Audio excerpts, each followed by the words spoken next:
Jarek Hampel ended his nightmare run of form after transforming his season with an unforgettable 21-point maximum to win the penultimate round of the series at the Friends Arena, Stockholm. Arriving in the Swedish capital, all the talk was about the battle for the World Championship. Could Woffinden, Kasperzak, Zagar or Pedersen make an impact on the current leader Greg Hancock, who made a welcome return after missing Voyens through injury? Hancock, after having run a last in his first heat, soon picked up his race pace as the meeting progressed. Kasperzak and Zagar scored steadily throughout the night, whilst both Woffinden and Pedersen struggled. A welcome return to form for Australia's Chris Holder saw him score valuable points as he raced to secure his top 8 position in the world, an automatic qualification for the 2015 series. He'd join an unbeaten Hampel alongside Hancock and Kasperzak in the final. Hampel in red continued his domination as he led the other 3 finalists into the first corner with a lights-to-flag victory.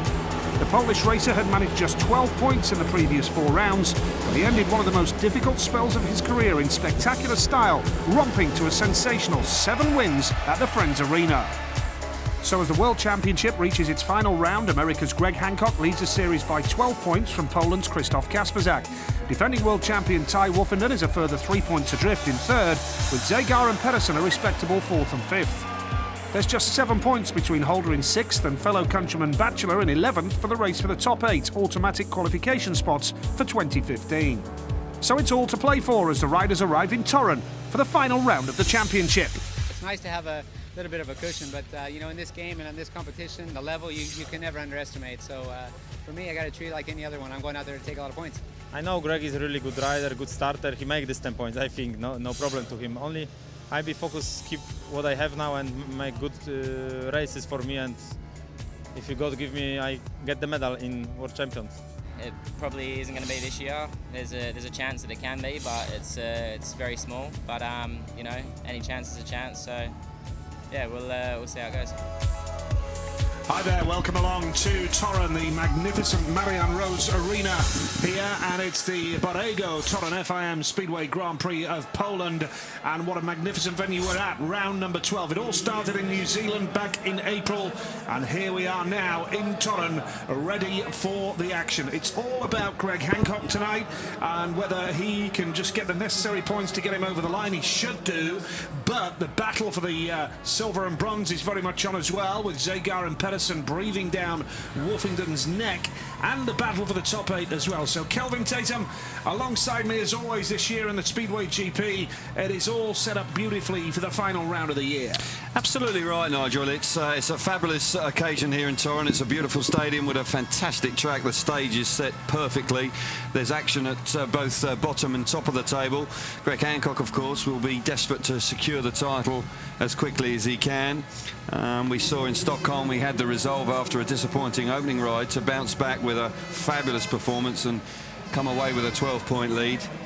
But there's effectively 4 riders battling for 2 spots in the top 8 there, with Andreas Jonsson, Troy Batchelor, Freddie Lindgren, Jarek Hampel, all tripping over each other, desperate to try and secure their top 8 and their Grand Prix future. But no, a fabulous night of Speedway in front of us for sure. Yeah, and interesting as well to see Maciej Janowski, who is going to be a Grand Prix rider next year. He's the man in the yellow helmet here. Yeah. He is going to be in the Grand Prix full-time next year. He's in tonight as a replacement, but also the fact that quite clearly he is looking for a good performance tonight to take forward into 2015. Just to confirm then the standings ahead of heat number 1. Absolutely, yeah, it's terrific. Hancock there on 127 with Kasperzak chasing him down with 115. Pedersen, who's just run out of steam in recent Grand Prix, he just hasn't been able to find the form he required to really push for a rostrum result. Can never rule him out, but Freddie Lingman, that's an interesting 9th, 10th and 11th. That could well be plenty of action for that. Last minute changing's going on here for Zagar as well. Smolinski coming out here in Heat 1 as well, but it is a fantastic venue here. I've got to say, I can't emphasise enough. This is a purpose-built Speedway venue, and I can assure you all riders really look forward to racing here. Well, it's been a good few days for the Speedway GP as well, because on Thursday it was announced that we will be going to Melbourne and the Etihad Stadium next October. And I know we have a lot of viewers in Australia. If you are in Australia watching this, then The early hours of the morning, then do try and get along to Melbourne next October if you can. Good day. And yesterday, yeah, good day. And yesterday, the Monster Energy renewal of that sponsorship arrangement announced yesterday as well. But here we go. The action is about to get underway.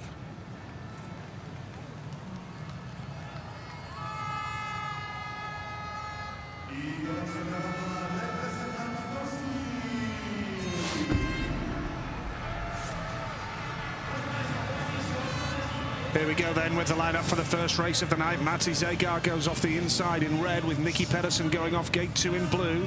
And off gate number 3 in white is Martin Smolinski with Maciej Janowski going off the outside. And both Zegar and Pedersen still in with a genuine shout of a place on the rostrum this year. Yeah, and they want to get off to a flying start. Janowski, who has a nasty arm injury. He has 9 stitches in the top of his arm after a motocross accident last week. But he'll be desperate to put on a big performance tonight. Here we go. Yeah, first race of the night. Krista Gardell, the referee, and Janowski has made an absolutely sensational start from gate number 4. The crowd are absolutely wild here. Janowski with the lead. Zegar is holding second with Nicky Pedersen third, and Smolinski is the man of the back. But Janowski looking good here, going into lap number 2, and Zegar is winding it on. There's big banking on the bends here at Torun. Zegar is hoping to make that count down the back straight. He's got lots of speed.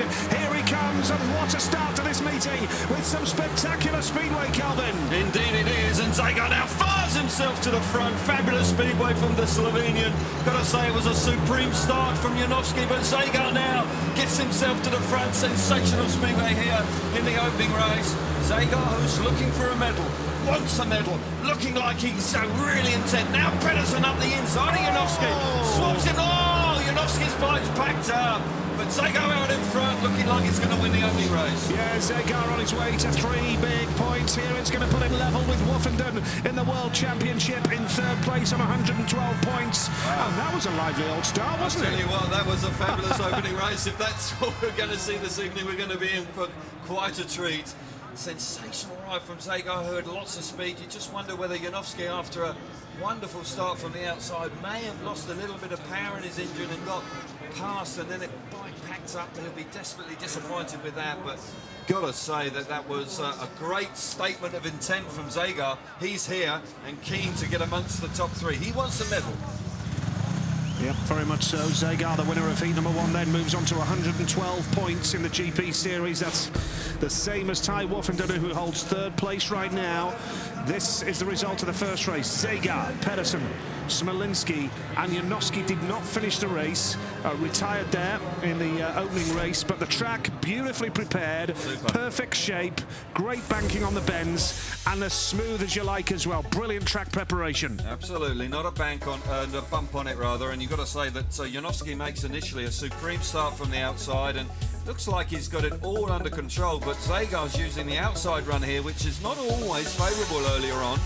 But he makes it work. He generates more and more momentum as the race gets to the middle part, and here he now squeezing around the outside. Janowski, a very fair rider, leaving him plenty of racing room around the outside, and the Slovenian then gets himself to the front. But gotta say that Janowski must have had some issues here, because he suddenly slows, and that allows Pedersen up the inside, and now suddenly the bike just gives up. There it is, and he'll be absolutely gutted, because they started so well.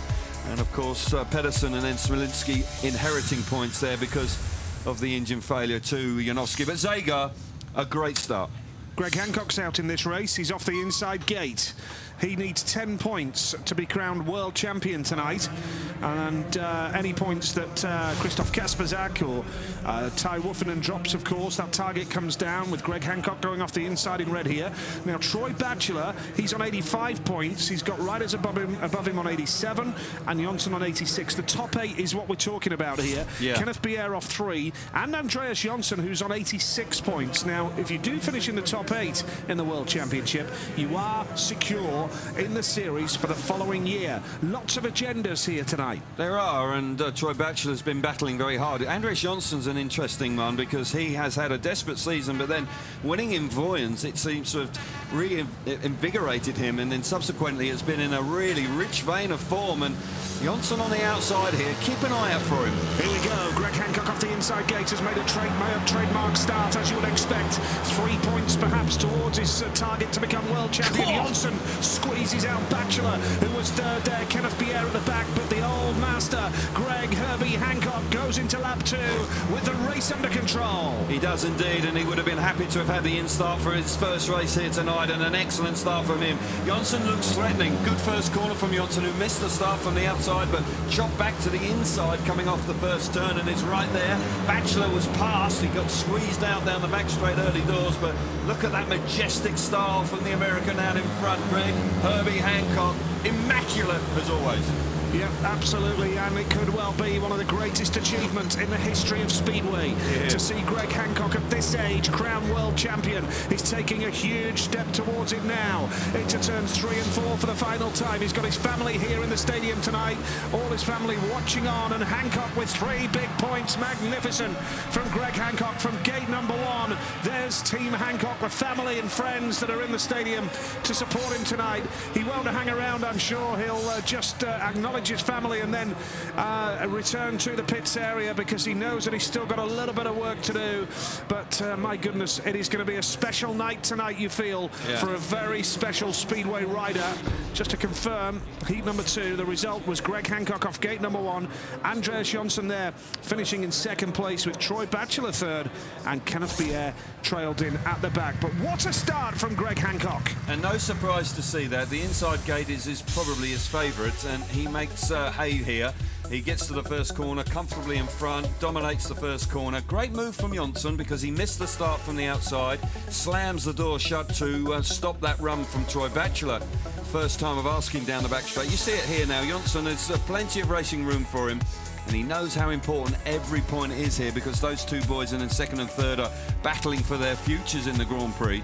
But Greg Hancock now 3 points closer to that 3rd world title. Majestic out in front, belying the nerves. There's no questions he would have had a few butterflies in his tummy. The team delighted, and that's the perfect way for him to start this evening. Yeah, he needed 10 points, and that's with Kasper Zak scoring a maximum, by the way. Yeah. He's now 7 points away as things stand after 2 heats of tonight's meeting. He won the world title in 1997.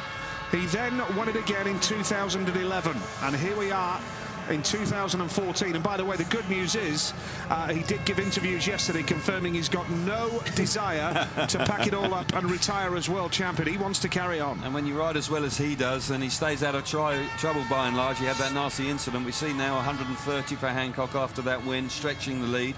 Kasper Zak's up now with Ty Woofenden off the inside. Hampel, of course. We've got 3 Polish riders here. This could be quite exciting, because they generally don't give themselves... there's no love lost when they come head-to-head in an individual event. Yep, Ty Woofenden off the inside. Adrian Mudzinski, a winner here last year as the wild card on a sensational night. Yeah. Christoph Kasper Zak off 3. Jarek Hampel off the outside. Woofenden, who is likely to be tonight the outgoing world champion. What a year it's been for that young man, and he's got another, what, 15, 20 years to do it all over again. Well, when you look at Hancock at 44, he's got 20 years ahead of him, hasn't he? So he's got all the time in the world. But yeah, there's no question that Woofenden's the real deal, and he will be back. And I get the feeling he'd love to go out on a high here this evening and get a silver medal. Here we go, heat number 3. Mudzinski's made a good one off gate number 2. Can Woofenden pick up some speed? Yes, he can, but Kasper Zak is there in white. Kasper Zak goes wide around the outside, and now Mudzinski around the outside of Ty Woofenden. They've collected handlebars down the back straight. Nigel, that could have been an awful lot worse. They've got off the bikes. It was a high-speed incident, but they didn't tumble, no high-siding. But Woofenden and Mudzinski just collecting each other down that back straight. Woofenden trying to get out from underneath the air fence, but my instinct is that both riders will be okay, but it could have been an awful lot worse. Well, Woofenden's up on his feet. Yeah, that's good to see. Interesting to see what the referee, Krista Gardell, goes with here, because somebody's got to be excluded, unfortunately. But Mudzinski there having a few words with his helmet off. I don't think Woofenden's too happy with Mudzinski there. No, because he feels he got carved up down the back straight. Let's watch it again. Level pegging towards the first corner. Kasper Zak gets a lovely round the middle part of the track. He's clear. Now, Woofenden on the inside. Mudzinski coming across. Handlebars clash. I tell you, there's no real intent there, just a racing incident. And I tell you what, that's going to be a really difficult call for the referee. This angle may be easier. He's leaning onto him. Mudzinski leans into Woofenden there. got to say, he may have been the catalyst, Nigel. I think this is a nightmare call for any referee. No question. I'm really struggling to say... Madzinski is gone. Maybe because he's leaning into Woofenden and that creates the issue, and that's probably why he's gone that way, but that's a tough call. So Woofenden will need some time to recover, and the bike as well. Well, they both time. got away with that, Nigel, because that could have been, you know, that could have been nasty. Madzinski, after a wonderful win here last year as a wild card, and he's a crowd favourite, home rider, of course, and they're both following each other back into the paddock. Not a lot of love lost there, I think. Madzinski will be frustrated with that, but he has 4 more opportunities to make the semi-final, but you can just see the body language and the chat with the mechanic that he felt he had the run going into the corner, but as I said, the referee has to exclude somebody because it's past the first turn. Meanwhile, Mr. Kasperzak missed all the drama. Looked good. Pressure on for Kasperzak. He can't afford to drop a point. He's just witnessed the World Championship leader Hancock win his opening ride, so you know, Kasperzak responds brilliantly here. He gets the run through the first turn, middle of the track, a little bit more grip there, and that just slingshots down to that. But now, as he comes there, he feels he's got the run. It's a difficult call. It really is. Really and truly, you feel that both riders should. It's a racing incident, and it's kind of hard on either one to go. But Madzinski feels that he has the right to come across, but unfortunately, Woofenden is there. Somebody has to go. He does, yeah. Krista Gardell clearly feels that Madzinski has lent on Woofenden, and that's what's caused a stoppage of the race here. Well, he did, and that angle probably is the most damning for Madzinski. So it's the right decision then, Kelv? It is, but as I say, it's not one that I would relish making. You can see that... yeah, 1 or 2 sarcastic remarks there, I think. Yeah, you know, emotions high, first race, adrenaline pumping through your veins. And, you know, Woofenden wants a silver medal. You know, and he knows he needs a big performance here this evening. Stockholm didn't go as well as he would have liked. Admitted publicly that they'd made mistakes that evening. So I know he's a proud man. The World Championship is slipping away from him. And, you know, the next best is a silver medal. So, you know, a win here this evening and a whole hatful of points to secure second place in the World Championship is what he's after. KK, though, is on 115 points. Now we have Woofenden on 112 and Zagar on 112. Yeah, Zagar's had a decent season. Won, actually, at the expense of Woofenden in Finland earlier this year, and that was a bit of it was a last corner mistake by Woofy that just allowed Zagar through to win his first Grand Prix, but that was actually the beginning of the return of form for the world champion after a disappointing start. But, you know, I've got to say that he's been a credit to the sport this year, Woofenden. He's taken on a huge workload and possibly too much. If there's one criticism you could level at Ty this year, then maybe just overextended himself at times. But generally, he's been a credit to the sport, and he's raised the profile of the sport in the UK, no question. And you know, all credit to him. But he'll be back. We've said he's young. He's a real deal. He'll want to win a world championship again. You'll notice on the race jackets tonight, by the way, they have the Etihad Stadium logo on their race jackets this evening. Melbourne 2015, for the first time, the Speedway GP will go to that magnificent venue. How exciting is that? On the 24th of October, the Etihad Stadium on the banks of the River Yarra in that magnificent sporting city of Melbourne. Yeah. Great way to round off next year's series. I'm really looking forward to it. I think it's the sporting capital of Australia, and they have all sorts of major events there, and Speedway now going down under once again is fantastic. You know, with the class of Australian riders in the recent past is fabulous. Lee Adams, Jason Crump, you know, Todd Wiltshire, Ryan Sullivan. You know, now you've got Chris Holder, Darcy Ward, Jason Doyle's a fully fledged Grand Prix rider for next year, Nigel. You know, it's right that we're going to that part of the world, and those guys have an opportunity for a home Grand Prix. Yeah, and they deserve that. They do indeed, and you know, all credit to riders like Jason Crump, who was a multiple world champion without a home Grand Prix, had to do it away from home all the time. Same applies to Greg Hancock, although Sweden is home from him right now. But that'd be nice, wouldn't it? Grand Prix in California. Maybe that's one to ponder for the future. I quite fancy California nights, you know, a bit of sunshine. Who wouldn't? Right. Heat number 3 then, and here we go. With the restart, we see Kasprzak, who looks very calm, very composed, and very confident as well. He's made the last 5 finals, and that is an achievement in itself. And Kasprzak, who has, at times, has imploded with the pressure, has put too much pressure on himself, and has had some sport psychology this year that he's, without question, has benefited from. And that's in him. Well, he had a comfortable lead after a couple of rounds, and then had that knee injury and missed a round. But Kasprzak has done himself credit this year. Woffenden off the inside then, no rider off gate number 2. It's Christoph Kasprzak going off gate number 3. And Jarek Hampel going off the outside. A sensational win last time out, with a 21-point maximum to propel himself into the top 8. That was marvellous, He was nowhere to be seen. It was a staggering performance with poor displays, and now 21 points has propelled himself into the top 8. Yeah, and you know, he was 13 points outside the top 8 going into Stockholm, and anybody who picked him or put money on him to win that night were very brave, because nothing suggested that there was going to have that sort of turnaround. But by golly, did he ride well, and fully deserved to win the Grand Prix. Here we go then, second time of asking, and I think also with Hampel's performance, it's, if he does get into the top 8, it might save the organisers a real headache in terms of picking the 4 wildcards. There we go, Nigel. Yep, Woffenden off the inside then. Now Hampel is going to try and come around the outside. Kasprzak is third. Hampel has that lead now. Woffenden is second, but Kasprzak has got loads of speed and he's going to dive up the inside of Woffenden. And now it's a Polish 1-2. Jarek Hampel with the lead. Christoph Kasprzak second. Woffenden looking and trying to calculate his next move, and he doesn't quite seem to have the speed. It's Hampel, Kasprzak and Woffenden.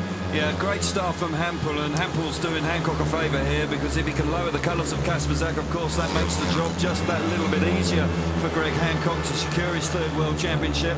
Hampel now picking up where he left off 2 weeks ago by winning races. This will be his 8th Grand Prix heat win, of course, on the spin. Jarek Hampel, the world number 2, riding like a world number 2. Got to say that Woffenden's just a little tailed off here, and that's disappointing for the world champion, but Hampel, fabulous. Yeah, great stuff from Jarek Hampel here, has that advantage. This now means that Greg Hancock needs only 6 points to be world champion. Kasprzak has dropped a point there, and Jarek Hampel has done his chances of a top 8 finish the world of good. It's moved him on to 90 points now here tonight with that victory. 90 points overall in the World Championship standings. Kasprzak with a couple of points now moves on to 1-1-7, and Woffenden is on 1-1-3, just a point ahead of Zagar. Could we see a runoff for one of the issues tonight? Hampel, you wouldn't better get it. Absolutely. Hampel, Kasprzak and Woffenden the finishing order.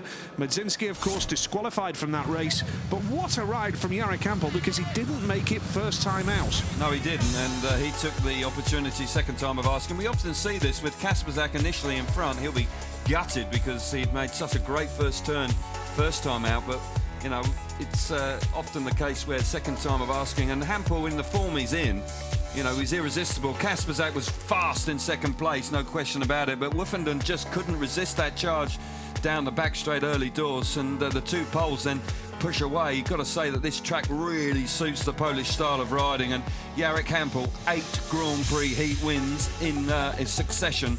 That is an achievement in itself, and Jarek, to his eternal credit, has bounced back from a dreadful run of form, and he's looking good once again. Yeah, brilliant from Jarek Hampel then, 90 points, and great. 3 ahead of Fredrik Lindgren right now, who is still to come here in heat number 4, and Andreas Jonsson is on 88, so Hampel a couple of points clear, still with work to do. A reminder, you can have a runoff at the end of a season only for positions 1, 2 or 3, and also for a top 8 if there's riders level for 8th place to qualify for next year's series. It goes down to a one-off runoff. Yeah, we've had it a couple of times, and Gelsenkirchen a few years ago when Harris actually was involved, he got excluded. Scott Nichols was in that race as well. Yeah, we haven't seen it for some time, so there could well be some drama right at the end of this evening, where riders, particularly for battling for their Grand Prix survival, will be going head-to-head. We shall see. Yeah, and here we have heat number 4. Chris Holder on 93, looking good for next year now. Fair play. Chris Harris, we know, is in next year as a Grand Prix Challenge qualifier. What an effort that was in Lonigo from Chris. It's Freddie Lindgren off the inside in red. Chris Holder goes off gate number 2 in blue. Chris Harris gate 3 in white. And Michael Jepsen Jensen, who has enjoyed a good run in the GP series this year. He goes off the outside. He has, and he's done himself no harm at all. He's a Grand Prix winner, of course. Hasn't quite recaptured that form, but he's been pretty solid in the opportunities he's had. Here we go, heat number 4. Lindgren's made a good one off the inside gate. Oh, and it's very tight in that first turn, and Harris has switched up the inside. Watch out for Holder now. Did he spot that gap? That was unbelievable from Chris Holder. He made his mind up that that's what he was going to do, and now Lindgren, 3 abreast. He's still on the back. Oh! Nasty crash. Jepsen Jensen and Lindgren coming down, going into the first corner, second time of asking. What a move on the opening lap from Chris Holder. Just shows you what a bit of confidence can do for a man. Winning last weekend in the Czech Republic, the big open meeting, the golden helmet there in Pardubice. Absolutely like a knife through butter down the back straight. But that was a heavy incident there. Jepsen Jensen, there's concern for him. Yeah, that was awful. Absolutely awful. And the boys were just going for it, hammer and tongue. Were they and, ever? I mean, that is dreadful. Fingers crossed. High speed, really going hard at the end of the first lap at the start of the second lap. And Lindgren walks away. He got beaten up there after a great start, but didn't have the speed early in the race. Holder had made that fabulous move down the back straight, just literally carving through the opposition and to fire himself to the front, and then that spectacular crash. And quite obviously, we're not going to see replays until we know that Jepsen Jensen is okay, because there's no question that there's a concern over the Danish rider, because he crashed hard. Well, this game is hard, isn't it? It's a tough sport, Speedway, and we see riders pick themselves up, and so often after high-speed incidences. And I keep my fingers crossed, because Jepsen Jensen was looking good there, and he was charging through, and he's hit the track hard. Yeah, and he's sat up, as we see from the pictures there. Let's hope that that's an encouraging sign. Fingers crossed, because that was waving for the ambulance to come on, Nigel. The ambulance is coming on, yeah. But yeah, that's part and parcel of Speedway. It was hard racing. Perhaps not appropriate to comment too much upon it at this stage, because we hope that Michael Jepsen Jensen is going to be okay. The referee is Christer Gardell. No decision announced as yet. Well, we can see the referee. He's waiting for replays. He may be studying them as we speak, but rightly, we're not showing replays yet, because when you see such a high-speed accident like that, you want to make sure that the rider's okay. Very much so. You know, there is concern for Jepsen Jensen. We were just talking about him just before the race started, how well he's done on his appearances this year. Ashley Holloway in there, he's had a lot of success, of course, prior with Emil Sayfutunov, and he's now in the corner with Freddie Lindgren. He is another rider that's fighting for his life here, for his Grand Prix future. This is great to see Michael Jepsen Jensen up on his feet. Absolutely delighted, because here we see it now. So they've all come into the end of the first lap. Holder in front, 3 abreast almost. Lindgren up the inside. Jepsen Jensen just pulls a bit of a locker there. Yeah, it kills his speed. And got to say, that's a racing incident. Got to say, Jepsen Jensen just pulling that locker, and Freddie Lindgren, who's looking for a little bit of racing room on the inside. This is it. Jepsen Jensen's bike just locks up, and the footrest, the right footrest of Freddie Lindgren just hooks underneath Jepsen Jensen. See it now. Jepsen Jensen pulls a locker there, loses momentum, and you're pulling. God, that's hard. How fortunate. There, he pulls a locker, and that kills the momentum of the bike. And got to say, Freddie Lindgren really has no choice. He can't get out of the way. Well, Fredrik Lindgren is the man who is disqualified, deemed to be the primary cause of the stoppage. That is a blow for him. Again, Nigel, I've got to say to jump across you, mate, but that's another situation when it's a racing incident and a very difficult decision for Christer Gardell. Obviously, Lindgren has caused the stoppage, but it was created by the fact that they were so close, they're racing really hard, and Jepsen Jensen's bike just pulls that locker. And what I mean by that, the bike just momentarily slows right down underneath him, and Lindgren can't stop the bike. You know, no brakes on a Speedway bike. And I'm just relieved that both riders look like they're okay, which is good news. Yeah, we're told that Jepsen Jensen feels a little bit dizzy, which is understandable. I think that's a result. These boys are tough people. It's a hard game, and you know, these guys are riding 3-4 nights a week. You know, this is not just, they don't just ride once a fortnight. They'll be riding tomorrow, and generally through the summer they ride, you know, if there's 31 days in a month, they could ride 20, 29 times. So it is a tough game, and you're travelling around a lot, and you know, you're putting your body on the line all the time. So Freddie Lingman, of course, is fighting for 2015. He needs points this evening if he wants to be in a Grand Prix next year. He looks into be a little bit of discomfort as well, Kelvin. No surprise, because yeah. you know, when they clout each other here, bang. Jepsen Jensen, how on earth he hasn't broken his collarbone there or dislocated his shoulder when you go over the high side there. Here, you just see here, watch the bike from Jepsen Jensen. Now, the bike just locks up and momentarily loses a sufficient speed, and Lindgren's got nowhere to go. So there was nothing Freddie Lindgren could have done to avoid that at all? Absolutely no way, because he can't get out of the way. Can't get out of the way, and that is dramatic in the pure extreme. racing incident. It is, yeah. And you watch the right footrest here. Front wheels collect each other and then pushed over. The right-hand footrest of Jepsen Jensen digs in, and there now. How on earth? He's probably a dizzy because his head's hit the ground first, but that's probably saved his collarbone. Looks awful, and everybody knew it in the stadium. Let's hope that he's going to be okay. Of course, there will be a bit of time now to allow Michael Jepsen Jensen to... He had a nasty incident at the beginning of the year where he had a thigh and groin injury, which really took its toll, and he's been riding well, but he's going to feel second-hand after that one, that's for sure. And now Freddie Lindgren has, unfortunately for him, his job is harder now because he's lost the opportunity to score in his first race. He's just seen Andreas Jonsson pick up points in his first race, of course.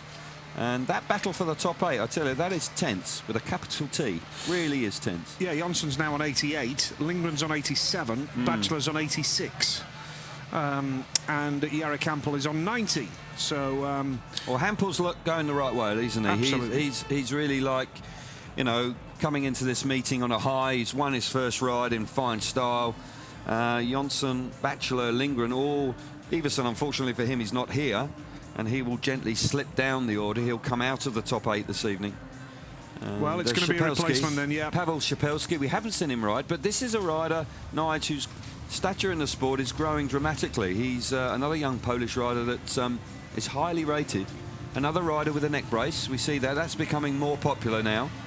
Youngsters using that, but Lindgren looks like he's in a little bit of discomfort there. Jepsen Jensen then, he's going to have to go and have... Tell you what, he doesn't look like he knows where he is. Understandable. Absolutely understandable. Freddie in a lot of pain as well. So, fingers crossed that Freddie Lindgren's going to be okay. But we're hearing news of a collarbone for Michael Jepsen Jensen. When you see the high side, that it's the most common injury that riders sustain when that happens, and wouldn't surprise me at all. It's a dislocated shoulder or a broken collarbone that often happens when the bike gets pitched over. The right-hand footrest on a speedway bike is very close to the ground and it's very wide, and it digs in the surface when the bike gets pitched over like it happened there, and you then get catapulted into the track, which is like concrete at that speed. And yeah, fingers crossed for him, but you know, he's had a pretty good run, but not the ideal start for him this evening. No, absolutely. It's Michael Jepsen Jensen's 9th Grand Prix tonight.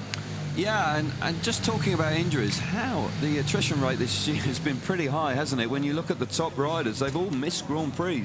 Hancock has, the first time in his career, has missed the Grand Prix in Voyens. Kasperzak, of course, earlier this year missed out a Grand Prix with that knee ligament damage. Woofenden did, couldn't make it earlier this year. So it's been a tough season for injury. It has, and Niels Christian Iversen's season ended by injury. Knee ligament damage, we wish him well. Chris Harris, who was really getting stuck in there, well and truly on the pace. Yeah, I'm sure Chris, who's had a disappointing time in the Grand Prix, would like to finish with a good result this evening. He's a fully fledged Grand Prix rider for next year, qualifying through the Grand Prix Challenge in Lonigo a week or two ago, and got to say that, you know, I wish him all the best for next year, but Chris has got to find something to improve his performance, because riding at this level, missing out every fortnight can't be easy for you, and it affects you. It affects you for your other racing as well, and you know, it can be a vicious circle because you start throwing money at it, and if it doesn't turn around for you, it can be quite depressing, because the difference between winning and losing at this level is absolutely minuscule. Yeah. We are hearing, by the way, confirmed from the medical room that Michael Jepsen-Jensen has suffered a broken collarbone. That's a shame. We wish him well. I would. Could have been worse, couldn't it, I was though? just going to say that. It could have been worse. After that landing, it was horrendous. He'll get that right over the next few weeks, and he'll be fighting fit for the start of next season. So here we have Szpilski then, Paweł Szpilski, talented young rider. This is Chris Holder in blue, who was charging through there. Chris Harris in white, and Paweł Szpilski, his first ever GP ride for the man in the yellow helmet colour. Big moment for him. It is, and as I say, they've got loads and loads of riders at under 21 level here in Poland. They put a lot of store in it, and he's another young rider that's coming through the ranks, like a Bartosz Szmarzlik, a Piotr Pawlicki. Of course, he is now the reigning under 21 world champion. They really do focus in on it. The association put a lot of store in their youngsters performing at a very high level, and Szpilski will be relishing this. Knows this track, of course, very well, rides here. And it wouldn't surprise me if he picks up some points.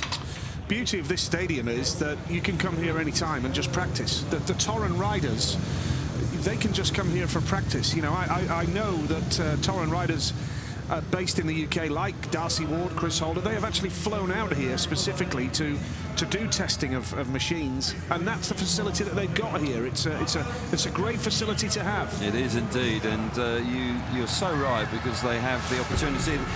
You know, Speedway's in the culture here, that helps, but there's no doubt that the facilities here are just second to none. No rider off the inside, Chris Holder off 2, Chris Harris off 3, and Paweł Szpilski going off the outside in the yellow helmet colour. Here we go, heat number 4, second time of asking, and they're away. Chris Harris has made a good run off 3, but Holder is there, and now Szpilski around the outside leans on Harris. He looks quick, the young boy, and now he's going to charge up the inside of Chris Holder. Szpilski comes charging up the inside of the former world champion Holder, takes him out and fights himself to the front. Absolutely no respect for reputations there on the opening lap from the youngster. Fabulous ride, the crowd are on their feet, they're loving that. Holder in second place. Now Harris, has he got anything in third? But Szpilski coming in for his first ride in Grand Prix Speedway. Can he win it? Well, what a ride this is from Szpilski. Knows every inch of this track, of course, we have to say that. But he looks super quick as well. Szpilski now with that lead. Chris Holder is hanging on to second with Chris Harris hunting him down. But Szpilski is about to make a fairy tale start to life as a GP rider, albeit as a reserve tonight. But let's listen to the roar of the Torun crowd. Szpilski! What a ride from Paweł Szpilski. He'll be in 7th heaven about that. Very determined, forthright move on the opening lap down the back straight, early doors. Got the better of Holder. They shake hands there. They're, of course, teammates here in the extra league in Poland. But, by golly, that was a ride. And the home crowd here are delighted with that. Nigel, that, as I say, they've got lots of good youngsters. We've just seen another one. Brilliant effort. Szpilski the winner then. Second place went to Chris Holder. Chris Harris was third. Lindgren disqualified, of course, but the reserve Szpilski, a win in his opening ride, and Greg Hancock now 6 points from being world champion. Well, this was an outstanding ride from Szpilski. I've got to say, you know, he initially made a decent start from the outside, and he has to work harder. Early doors, he has to work hard to get the better of Harris, who made a good start from gate 3. Look, hustles the bike round that first corner, and then he comes roaring down the back straight and just dives up the inside as they go into turn 3 on the opening lap to get the better of Holder, who probably could not believe it, because Holder here has got fresh air, dominates the first corner. Here comes the youngster. Love the style. Look at that. That is quite spectacular. Now watch this. This is spectacular in the extreme. Charging down the back straight, allows the bike to come up the inside of Holder, who can't believe it.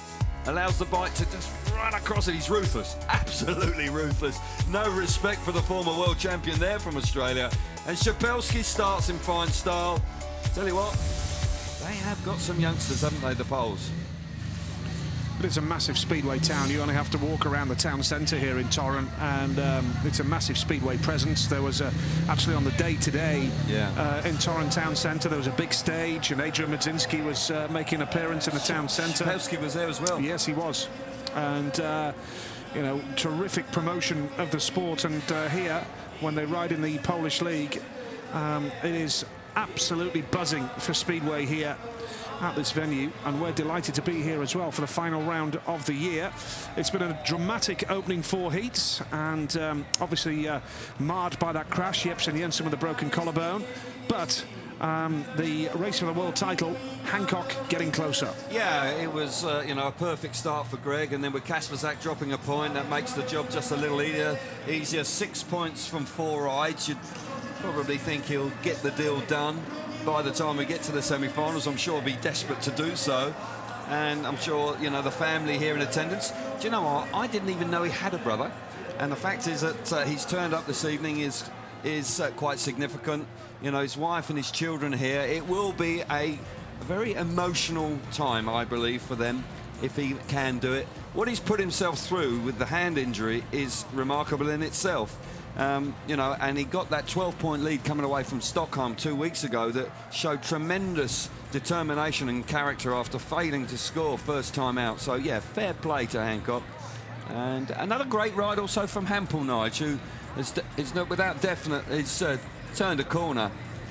Yep, very much so. Let's head down to the pits and hear from Chris Holder with Chris Louis. Chris, 2 points in the race for the top 8. That's an important 2 points to open up with. Yeah, it's scary. Yeah, it's good to get a couple of points, and would have been nice to have won, but yeah, got rerun and then couldn't cover enough of the track that first lap. And can you just check with Burb what he thinks Greg needs? Pavel was not taking any prisoners, really racing hard out there on the track he knows very well. Yeah, we're not teammates today, so he can do that. Okay. But, what about? Yeah, he's going really fast, I agree and I just with didn't that. want to wash off too much speed, so I tried to keep it going. And what about a third? Yeah, he got under me there, and like I said, let me have it. So yes. We'll see. Plenty of room out there here at Torun. The track conditions look absolutely perfect right now. Yeah, they are. It's already on the fence, which is pretty cool, but hopefully they keep bringing it back, because otherwise it's going to get a bit one line. But yeah, the track's looking really nice for the first 4 heats to be that sort of race. That's good. Thanks, Chris. No worries. Good stuff then from Chris Holder. 95 points for him, and he's 8 clear now of the battle for the top 8. Freddie Lindgren on 87, level with Niels Christian Iversen. You've got Andreas Jonsson on 88 and Troy Batchelor on 86. So it's 7 clear of Andreas Jonsson for Chris Holder, which is a good effort from him. Former world champion, won here on this track 2 years ago, of course, where he lifted the world championship. Here's the battle now. Greg Hancock, Christoph Kasperzak, who's in this race, Ty Woffenden on 113, and Matti Zegar on 112. Yeah, big good race looking coming lineup. up. Yeah, it's a really big race coming up, and you know, Greg Hancock will be keen to continue on. Coming out of gate 3, it'll be interesting to see how he copes with that, with, of course, his closest competitor to him, Kasperzak, who dropped a point. He'll be really keen to try and get one over the World Championship leader. Won't be a disaster, of course, if Greg drops a point here, but just will possibly prolong his opportunity of sealing his 3rd World Championship. But yeah, it's all very well having a 12-point lead coming into a meeting like this, but you've still got to do it, and that will weigh heavy on him. But this man has been, at 44 years of age, has ridden supremely well, and he has the ability of this consistency, even when he has a poor ride.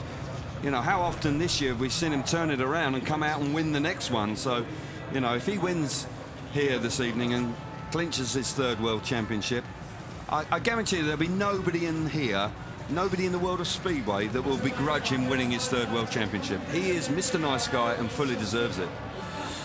Well, Oscar Pfeiffer is the man who will come in red here. He's the 2nd reserve in for Michael Jepsen Jensen.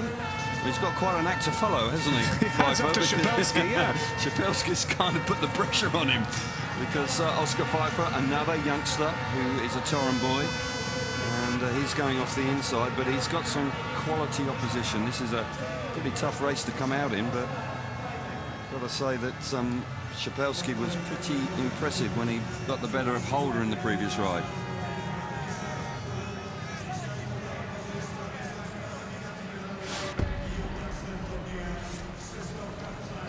Here we go then with heat number 5. It's Oscar Pfeiffer with his first ever Grand Prix race off the inside in for Jepsen Jensen.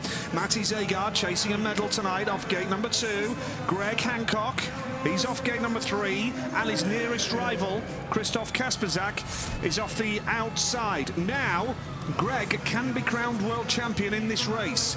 If he wins it and Kasperzak finishes last, Greg Hancock will be officially crowned world champion. Well, you know, it's you can't see it, Kasperzak finishing last, but you know, engine failures can happen. He could miss the start and get tailed off. But yeah, scenarios now will change heat by heat. Hancock on gate 3, he'll be just focusing on trying to pick up 3 points. Here we go, heat number 5 in the what a start from Greg Hancock. There's nothing going to stop him tonight, is there? Kasperzak is second, and then, I do apologise, it's Zagar second. Kasperzak is challenging for second, and the reserve at the back, Pfeiffer right now. But Greg Hancock is simply sensational, and Kasperzak now charges up the inside of Matty Zagar, who returns the compliment here for second place. And now Kasperzak comes back for more. Whoa. What a race! Fabulous race. Now Kasperzak gets to second place, Nigel. What a start from the championship leader. Gotta say, that was jet propelled out of gate 3. It's showing a clean pair of heels to Kasperzak and Zagar, who are challenging. But Hancock, majestic out in front, started this evening in fast style. He's now picking up the pace, dominating his second ride, looking fabulous out in front. Kasperzak in second place, cannot do anything about him. Well, Hancock won't quite win the world title mathematically here. There's stars and stripes being waved over on the far side where the Hancock family are. He's almost there. He is almost there. Greg Hancock with 3 big points there and 2 for Krzysztof Kasperzak. That is a brilliant, brilliant effort, but Hancock not quite there. Almost is within touching distance. His family know it as well. Yeah. And he is just immaculate here this evening. He is indeed. That was a majestic ride. Yep, Hancock the winner, Kasperzak second, Zagar was third, Pfeiffer at the back. And this is what it means overall now. Greg Hancock leads on 6 points. He's doing it in style, isn't he?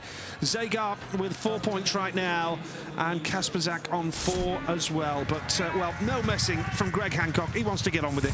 He does. He wants to get it done as early as he possibly can, and to do that, you need to win races, and he's won his 2 races so far. This was a very competitive lineup here, but he makes light of it. All the pressure of trying to secure your 3rd world title, and he is in a different class. These 2 lads here, Zagar and Kasperzak, have a fine race here for second place, with Kasperzak finally getting the better of the Slovenian and stamping his authority on second place. But look at Hancock, while they're tripping each other up, these boys are doing Hancock a favour, because he's just cleared off out in front and won the race in fine style. 6 out of 6 for Hancock. Good racing here for second and third, entertaining the crowd. But this man looks like it's not going to be too much longer. Of course, his supporters are delighted with the way he's riding. And it won't be too much long before I'm sure he'll be crowned world champion for 2014.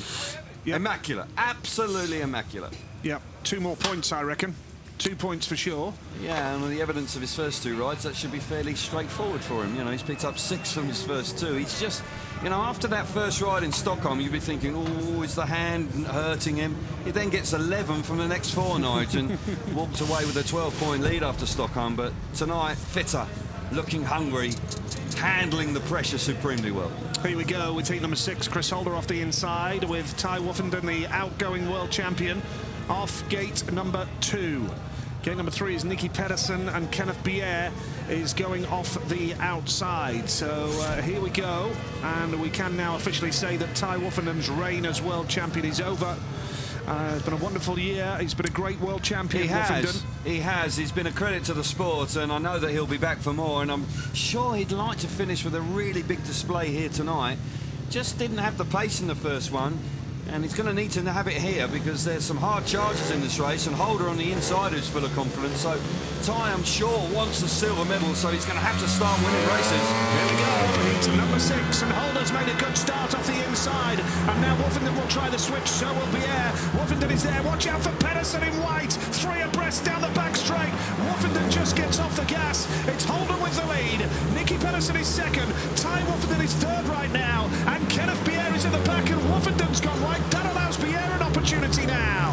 It does, but once again, Chris Holder looks like he's full of confidence because that was a brave move he made initially down the back straight to get the better of the opposition and got himself to the front. Woffington's lacking a little bit of pace here this evening, and that's a surprise. Generally, he has a lot of speed, but he's getting tailed off in third place, and that's disappointing for the outgoing world champion. Pedersen's solid in second place, but Holder, after being carved up by a reserve Szapelski in his first ride, looking strong here in his second one. Yeah, Chris Holder kicking on and set fair for the top 8, no problem at all. He's a Torun rider in the Polish league, feels at home here. It's Holder from Nicky Pedersen, from Ty Woffington, and Kenneth Bier struggling at the back, but of course he has had his injury problems with that shoulder. Perfectly understandable, but Chris Holder, what a performance, absolutely flying. Super ride from him, gets the better of Nicky. Of course, our memories go back 2 years to when Chris and Nicky had that ding-dong for the world title, and Jason Crump had to get involved and calm Chris down. That was a couple of years ago now, and it does mean, this result means that Woffington is only a point ahead of Zagar for third place now. Holder on 5 overall, that moves him on to 97, so Holder is well and truly in the top 8. He'll be a Grand Prix rider again next year, no problem at all. No, and fully deserves it, because now he's found some confidence. We're beginning to see why he was world champion 2 years ago, sealing the deal against that very man, actually in the picture with him there, Nicky Pedersen, when they went head-to-head for his first world championship. And this move now, early doors down the back straight, it's tight here, but Chris has got, you know, he's got that extra little bit in him now, and you know, after a couple of seasons where he suffered some dreadful injuries, it's really good to see the character and the confidence oozing from him, because he's such a spectacular and talented rider. Woffington just lacking a little bit of pace. He comes back hard at Pedersen late in the race, but it's too late. But for Chris Holder in front of his home crowd, he wants to finish in style, and you've got to say he's a potential winner here this evening. Nicky Pedersen in 5th place on 111. Chris Holder on 98, breathing down his neck now. Yeah. Jari Campbell on 90. Who would have thought that he'd reach the 90-point mark? Fabulous turnaround for him, isn't it? Now, we must mention Nicky about injuries as well. We talk about the top 3, but Nicky's had his injury problems as well. Well, we've mentioned the high attrition rate this year, and he had that dislocated shoulder and had to struggle on with that. But unfortunately for Nicky, he's just not had quite the level of performance he's needed in recent Grand Prix. You can never fault his effort, of course, but he's had some frustrating exclusions as well. But I think he'll be fortunate to get a medal this year. Now, Adrian Matinsky off 1. This is a massive race for Lindgren and Bachelor off gates 2 and 3. Yeah. Bachelor is on 86, Lindgren is on 87. Bachelor off 3, Smolinski off the outside. Lindgren didn't score in his opening ride because he was disqualified, of course. So this is a massive race coming up, Kelv. It is, and as you rightly say, both these boys will be very keen to get amongst the points, and Lindgren, who will be desperately disappointed, but yeah, World Championship status on the line here. Here we go, Matinsky's made a great start. Lindgren with that switch up the inside. Oh my goodness, how did they stay on the bike there? Matinsky holds the line, Smolinski's up the inside, all 4 bunched up. This is spectacular speedway. Smolinski with the inside wheel on the grass. And now Lindgren has the lead. Matinsky second and Bachelor's third. What on earth is going on? I can't keep up. We're going everywhere. They're coming out of the 4th corner on the opening lap. Lindgren now responding supremely well. Matinsky, the wild card, of course, agreed by that exclusion with Woffington in his opening ride, looking for a way through. Here comes Matinsky up the inside. Lindgren's on shade. Bachelor through into 2nd place. Fabulous speedway. Yeah, Lindgren made the mistake, and now Bachelor's gone to the safety fence, and Lindgren's come through. Oh, this is ruthless speedway. The lead is with Matinsky, and Lindgren holds 2nd place. There's a place in the top 8 and the Grand Prix for 2015 on the line here, and it's going to be Matinsky with the victory. Lindgren with a hard-fought 2nd, and Bachelor was 3rd. And Bachelor's not happy with Lindgren at all. He has deliberately flicked his back wheel at Lindgren. There's a little bit of aggro there. Smolinski at the back. It's going to be one of those nights, isn't it? Looks like it. It was all happening there. They were all in that, and I've got to say that at the end of the first lap, I don't know how they were all still upright, because Smolinski coming out of turn 4 just literally threw himself in the pack, but Matinsky fully deserved to win it. Madzinski the winner there then, and that's the victory on the board that gives him 3 points. Now Lindgren on 2 and Bachelor on 2, and that means that Lindgren's now on 89. Freddie Lindgren's in on 89 and he moves into the top 8, but Jonsson has got a race in hand on 88 and Bachelor's on 87. Hard fought race this. We see just a bit. Yeah. Oh, there's contact in the first corner there between Madzinski and Lindgren. Lindgren are really having a go. Now watch Smolinski. Smolinski now goes right round the inside here and gets himself well and truly in it as they come off turn 4. Look at this, either side of him. Madzinski on the back wheel, a little bit out of shape. Now he comes charging up the inside of Lindgren. Lindgren pulls a big locker. That allows Bachelor through, but then Lindgren responds. And I think when Lindgren responds and passes Bachelor back after that mistake, clearly makes a mistake there. But when your Grand Prix future's on the line, you're prepared to do anything to pick up the points. Madzinski, gotta say, this is a classy ride from him after a disappointing opening ride. Won here last year, of course, and was outstanding. And Madzinski is a real track specialist here at Torun. But the racing that was going on behind him was so dramatic, you couldn't take your eyes off it. I have to say, the way things are shaping up, we could have 2 runoffs tonight. Could have a runoff for the bronze medal, and we could have a runoff for 8th place and effectively 60 seconds to decide a Grand Prix place for 2015. That's how tight it is right now. Wow. Woffenden is on in the bronze medal position. Woffenden is on 114. Zagar is on 113. Pedersen's on 111. When it comes to the top 8 right now, you have Holder on 97. He's safe. He's gone. Jari Campbell is on 90. Then you have Freddie Lindgren on 89. In fact, here we see the graphic to confirm that. The top of the standings right now.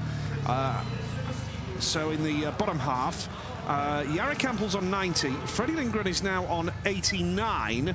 And we have Jonsson on 88 and Bachelor on 87. That's how tight it is. So it does appear that 4 riders right now are chasing 1 spot in next year's Grand Prix. They are indeed, and that's why riders are going to ride that extra little bit to try and secure points. We see the lineup for Heat 8. What we're going to get here? Who knows? Anything. Mats Janowski off the inside. Can he produce a bit of magic? He could do. Janowski. Andreas Jonsson goes off gate number 2. It's Jari Campbell off 3 in white, and Chris Harris goes off the outside in yellow. AJ with a race in hand. He is in the blue helmet colour, and he is on 88 points. And second place here will put him into the top 8. Here we go. Plenty of twists and turns ahead. Janowski has made a beauty. Magic Janowski has that lead. Harris comes up the inside now, challenging for second, but Jonsson holds the line well. Hampel's at the back now, and here comes Jonsson up the inside. Oh, that is an unbelievable swoop from Andreas Jonsson, whose season has been transformed in the last 2 or 3 rounds of the GP. Jonsson has that lead. Janowski second, and they're all going for it with Harris coming through into third, and Hampel at the back. Yeah, Hampel momentarily into 3rd place, but then Harris then replaces the compliment, gets him back into a point-scoring position. Great move from Andreas Jonsson, full of confidence to look at him go. Loves the big outside swoops, it's generating a lot of speed. Janowski in 2nd place being charged down now by Chris Harris, and Hampel is being actually cast adrift at the back, but this is going to do Andreas Jonsson the power of good. He is another rider looking for his Grand Prix future. Fabulous out in front. Yeah, Andreas Jonsson is going to move on to 91 Grand Prix points. With that victory, he propels himself into the top 8. He's got ahead of Hampel, who's now on 90, and Hampel holds the 8th place. 1 point ahead of Freddie Lindgren, and 2 ahead of Troy Bachelor. So there's 2 points separating 4 riders. It is staggering here in Torun tonight, and we've got the world title to be confirmed, and the medals as well. Only. Right, Jonsson, Janowski, Harris and Hampel. That's the finishing order. Hancock, the unbeaten man, and on the verge of being crowned world champion for the 3rd time.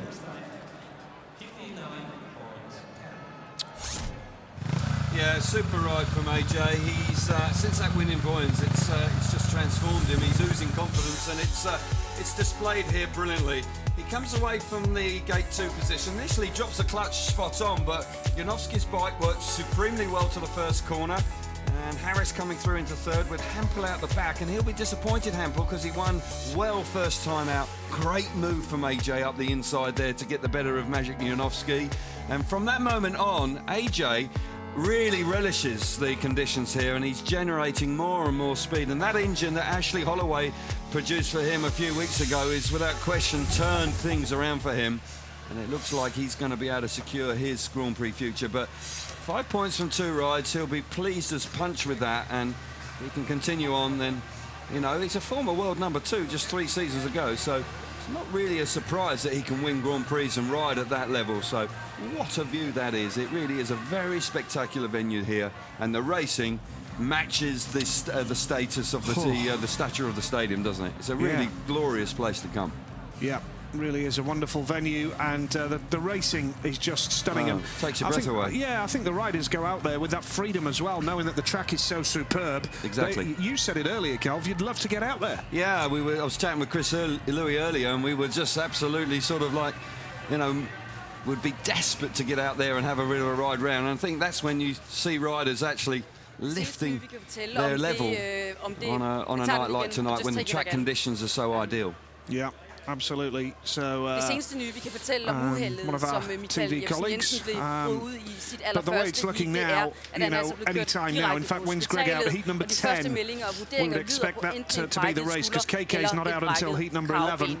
But, you know, to come here needing points to be world champion, always in the driving seat, but to do it with 2 wins under your belt for Greg Hancock is a very stylish way to do it, but it's no surprise when we know the guy. No, it isn't, and, you know, I think the resolve in him 2 weeks ago in Stockholm summed it up to me, how hungry he was to win the World Championship this year.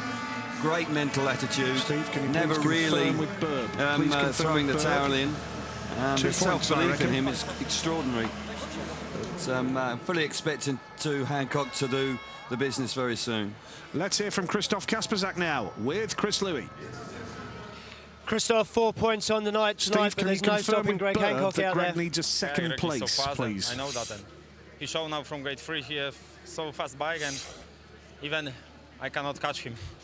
I'm glad And we track agree. conditions, the dirt seems to have moved out Thank very you, quick, sir. but there's still a lot of racing lines out there tonight. Yeah, it's many lines, like you say, and good Pleasure track, working and I with hope you. so. Will be good races and safety for all of us. And for you tonight, it's all about a medal position now and securing a top 3 position. Yeah, I would like, will be dream top 3. Thanks, Christoph. Yeah, satisfactory work for Kasperzak so far. Of course, he would have dearly loved to have won his first 2 rides, but it hasn't been that way. Wolfenden, of course, who has been looking for a bit better than he's had, and just hasn't quite had the speed here this evening so far. It doesn't mean to say he can't find it. Just a little bit of a lapse in action here while the track preparation goes on prior to Heat 9. But Hancock now just a couple of points away from securing that 3rd world title, and every chance, of course, of doing it coming out of Gate 2 and Heat 10. So, yeah, I expect him to do it there. Well, let's hear from Andreas Jonsson, whose season has turned around. He's with Chris Louis. Andreas, a great win last time out and a tough race, a great move up the inside of Magic Janowski. Yeah, felt good, you know. I felt like I got a start. Gate 2, I was there, and then just suddenly after 10 meters, the bike stopped pulling. I was like, oh. So I went wide, just thought that I got to build some speed up, and then went on the inside under him and just had more speed into the 2nd corner. It's the last round. There's so much on tonight. There's so many racing lines out there, but the racing is ruthless, isn't it? It is. It's pretty hard, you know. You can feel in the air. There's a lot of pressure and a lot of nerves, so pretty tough. But you know, it's getting excited now than when the racing is going, and I just think it's just going to get more and more exciting during the meeting. Talking of pressure, it's going the right way for you. You've now moved yourself into the top 8. Yeah, but it's far from over. So I got a few more heats, and just need to get as many points as I can. Just put the head down and don't think too much about the places. Thanks, Andreas. Thanks. Yeah, class stuff from Andreas Jonsson there. He's got 5 points from his first couple of rides, and yeah, he was just explaining how the bike just died going to the first corner, and because he did actually drop the clutch spot on, but then he made that really tough move at the end of the back straight. But conditions are allowing riders to make these you know, brave moves, because it's such a beautifully prepared track, and we're seeing some fabulous high-speed action. Real drama, real tension. It'll build as the night goes on, of course. As we come towards Heat 20, it will be pressure mounting heat by heat. We've already seen some pretty hard crashes and some big moves by riders, but it's a fabulous night of Speedway so far. And I'm looking forward to seeing Greg Hancock coming out in Heat 10 nights, because it's going to be quite an emotional moment, I think. Yeah, I mean, when he won it in 2011, in fact, let's make the first point. As the years went on, you thought, well, Greg, there was a time in 2010 when he thought, is the end coming? Has he lost his focus as a speedway rider? Is he looking at his options for the future? 2011, won the world title. And then you think, surely he can never do it again. Gollop did it in 2010 and wasn't able to do it again. Hancock has done it all over again, you know, 3 years later in his mid-40s. It's the mark of the man, and, you know, it's difficult to imagine that you can get better in your 40s after riding for such a long time, but Greg Hancock is a clever man, and he's moved, he's got the right engines in, he's got the golden tyre in that's worked a treat for him, he's made immaculate starts. By and large, he stays out of trouble. Unfortunately, in Gorzow he didn't, but he's managed to get himself fit and back on the motorbike. And to all intents and purposes, he's just about there. Yep, very much so. It's just to be confirmed.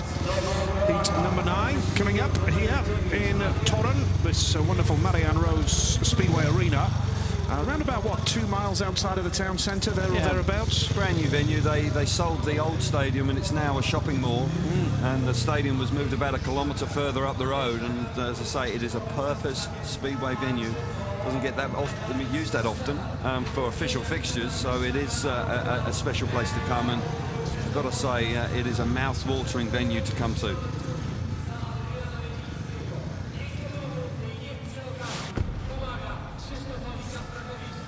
Here we go with heat number 9 then. Kenneth Bier going off the inside. He's going through a tough time right now. Chris Harris of Great Britain goes off gate number 2 in blue. His British side, Coventry Bees, through to the Elite League Speedway Grand Final next week. Mate Zegar chasing down a bronze medal. He goes off gate 3 in white, is a point behind Woofenden. And going off the outside, Adrian Medzinski, who won his last outing. Another good lineup, this one. Yeah. Plenty of good lineups in the Grand Prix Speedway, and Medzinski, who was outstanding here last year when he won as a wild card, was pretty impressive in his second ride. He had a lot of speed. He's always got lots of speed. He's quite a scary rider at times, Medzinski. He doesn't always look like he's fully in control, but by golly, does he carry some speed. He's on the outside, and Zago, I'm sure, will be battling him very hard. He will indeed. Heat number 9. Here we go. Bier's made a great gate off the inside. Watch out for Medzinski in yellow. Zegar hasn't got there. He's at the back right now. You can be sure Medzinski is going to hunt down Bier. He couldn't decide which way to go there, inside or outside. Bier has that lead now. Zegar is challenging Medzinski with Chris Harris at the back, but Harris is now using the inside line to try and come through on the inside of Mate Zegar. Great speedway again. Bier's missing all the fun. He's got the lead. Yeah, he's pleased to be in front because there's plenty of action going on behind him, and look how fast they go around here. It's heavily banked. I've got to say, you can carry so much speed through the corners, and Bier, who's had a hard time of late with injury again, is looking very composed out in front. Medzinski in second, Zago third, and Harris momentarily was amongst the points, but Bier, with under a lap to go, tell you what, he's going to pick up a win here, and that's all to his credit. And Harris is well and truly on the pace for third, winding it on, having a real go on Mate Zegar here. Kenneth Bier, though, what a way to bounce back. It's been a tough night. Holds on there for the win. Second place, Medzinski. Third was Mate Zegar, under serious pressure from Chris Harris, who really gave it his all there. But what a win for Kenneth Bier. Big ride from him. And he, well, you can tell there's relief there, because after a couple of last places, that's just what he needed. Yeah, absolutely. Been through the pain barrier, of course, with that shoulder injury. Bier, Medzinski, Zegar adds a point, so he now only goes level with Woofenden in third place. So a chance for Woofenden to kick on for a bronze medal. Medzinski on 5, Zegar on 5. Now, are we just moments away from seeing a new world champion crowned in the next heat? I think we are. Looking forward to that, but first of all, let's just take a look at Kenneth Bier bouncing back to top form here. Good ride. Medzinski early on there was all over the back straight. He didn't know whether to go left, right, or whatever. He finally decides to run the bike right round the outside, but he can't get to Bier, who shows great speed out in front, and all credit to him. Zago and Harris have a race-long battle for third place, with Harris momentarily here into third place, and then Zagar's able to get himself back in there. Of course, Zagar is searching for a medal, so he's desperate for every point he can possibly get, because it's all so tight for fourth, third and second place. So a good ride for Bier. But this is all, this is crunch time. Will Hancock manage to do it? Yep, crunch time indeed. Second place or better, and Hancock wins the title. This could be the race.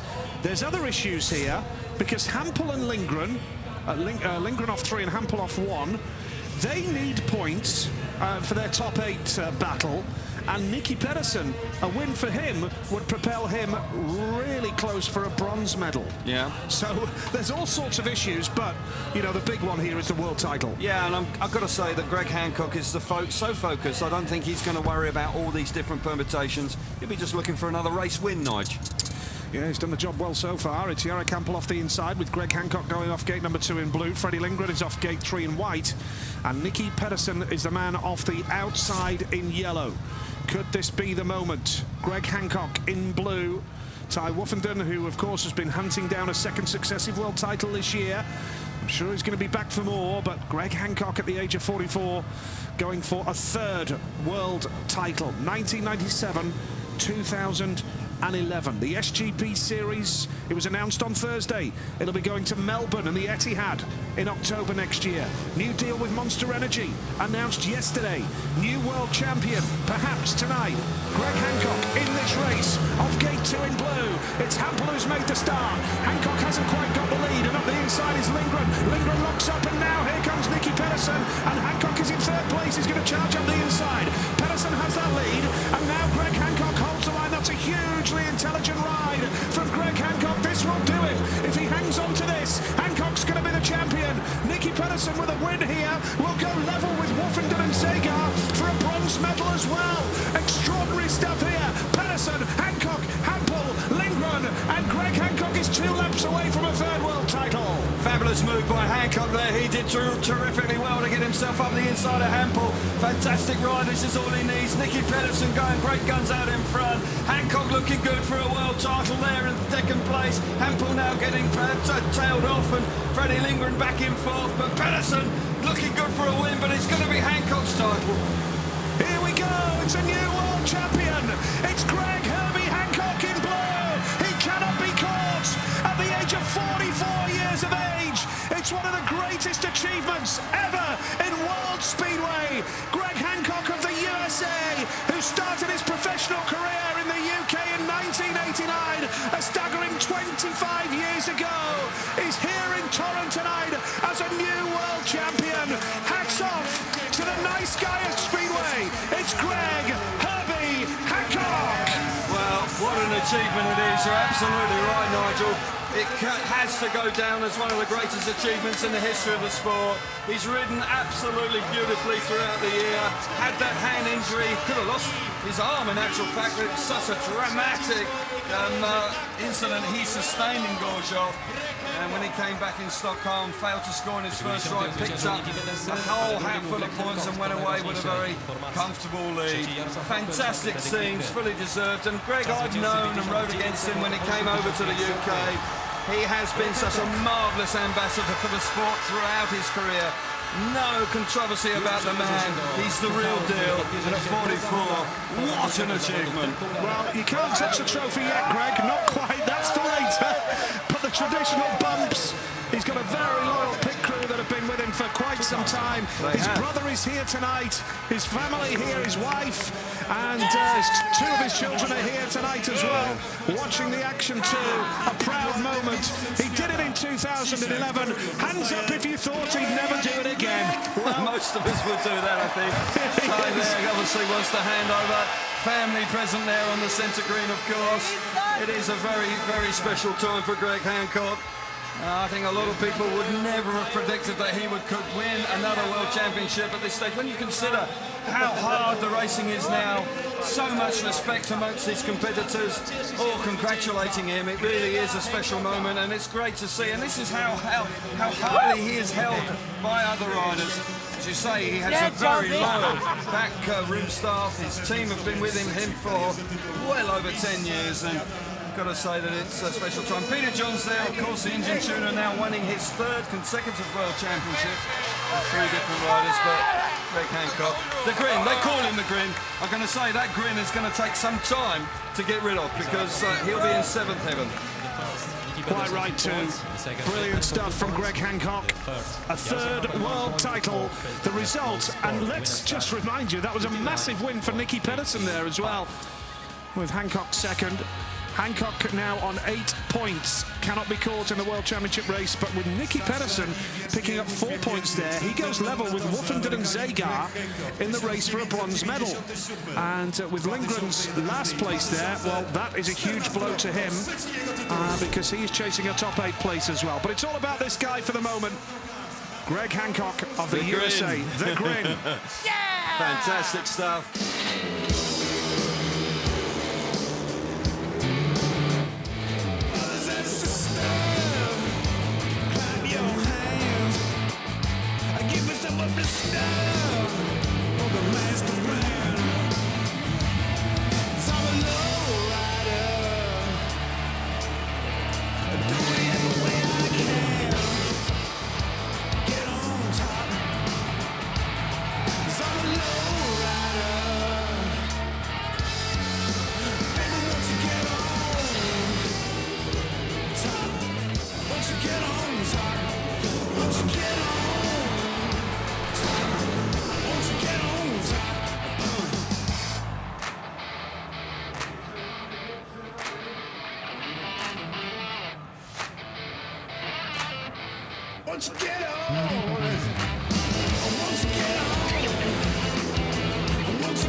Well, Jenny Hancock, Greg's wife there with Faye, who is Ty Woffenden's partner as well. And the new world champion is with Chris Louis. FIM Speedway Grand Prix champion 2014, Greg Hancock. How does it feel? Grin to win. It feels nailed goddamn. it, mate. Nailed Excuse it. my French. Unbelievable. Right now, it's just overwhelming. You know, shit, I'm gonna lose it. This is unbelievable. There's so much hard work and too many people to thank right now. You got to give me a few minutes. We'll do that. I'm sure we're going to talk later on, but you went straight to the trophy and a great sporting gesture from the outgoing world champion, Ty Woffenden, to want to be there to hand it to you. Yeah, that was pretty cool. I mean, these guys, we've got a lot of respect amongst us, and I think, you know, in particular, Ty and Chris and myself, we're, you know, and Darcy, we're all really good buddies, a lot of us. So, you know, it means a lot. I think this whole group of riders is pretty darn good and a lot of respect for each other. So this is Speedway. It's been a hard slog out there, though, since Gorzoff laying on the track with the hand broken. Any doubt in your mind at that point? Yeah, I had a lot of doubts. I had a lot of anger, you know, why me, all that kind of stuff. But bottom line, it was just a finger, and, you know, I wouldn't be here today if I couldn't ride. So what can I say? There's a lot. My doctors, Dr. Gravander in Sweden, who put me in touch with Dr. Zeba at the Hand Center in Gothenburg, and then lots and lots of follow-up treatment with Åke Snellström and Roslags Clinic. And so without those guys, I wouldn't be here today, I promise. You've won the World Championship in front of the family as well. I believe your brother's here from the States, his first ever Grand Prix. That's special. Yeah, it's awesome. He flew in from Chicago a couple days ago, and the last time he saw me in Europe was 1992. So a little bit has changed since then. And I'm stoked that he's here. I'm stoked that my wife and the kids are here, and so many my nephew from the States and buddies I rode Speedway with, Jesse and Jason. And man, there's so many that are here, and Gert and Mate and Marcus and Pat and the Dirty Dogs. We're back. We're going to be talking to you later on. Congratulations, Greg Hancock. Hey, I love you guys. Well, that's marvellous, isn't it? And you can't speak highly enough for him. He's quite, you know, in every right. They've made those quick, haven't they? He has indeed. Yeah, that's fresh off the press, aren't they? But yeah, it is an incredible story, and it will be one that we'll be chatting about for some time, and there will be strong debate about whether he has achieved something that is the most outstanding achievement within the sport. His wife there, of course, he's been based in Sweden now for some period of time, and that seems to have given him a new lease of life. And world champion there, being congratulated by Nicky Pedersen, of course, fierce competitors, but underneath it all, an underlying respect. And Greg Hancock, he doesn't really have an enemy out there. He is super nice guy, rides wonderfully well, and in your mid-40s to have secured your third world championship must be something very special indeed. That's what it's all something about that right nobody there. has done. You know, he had that record. He was the eldest world champion prior to this night, and he's now surpassed his own record. So congratulations to Greg Hancock. That's a special achievement. It certainly is, and it really is a very proud moment. I remember seeing Greg Hancock in 1989 when he first came over. He was a reserve at Cradley Heath, and he was struggling for points. I mean, I remember him saying to me in '89, "Colin Pratt could be sending me home soon. I'm not good enough." I remember it, and I rode against him at that time. I was riding for Coventry, and of course there was a lot of rivalry between the two clubs, and Greg did struggle initially, but he doesn't now. No, he certainly doesn't.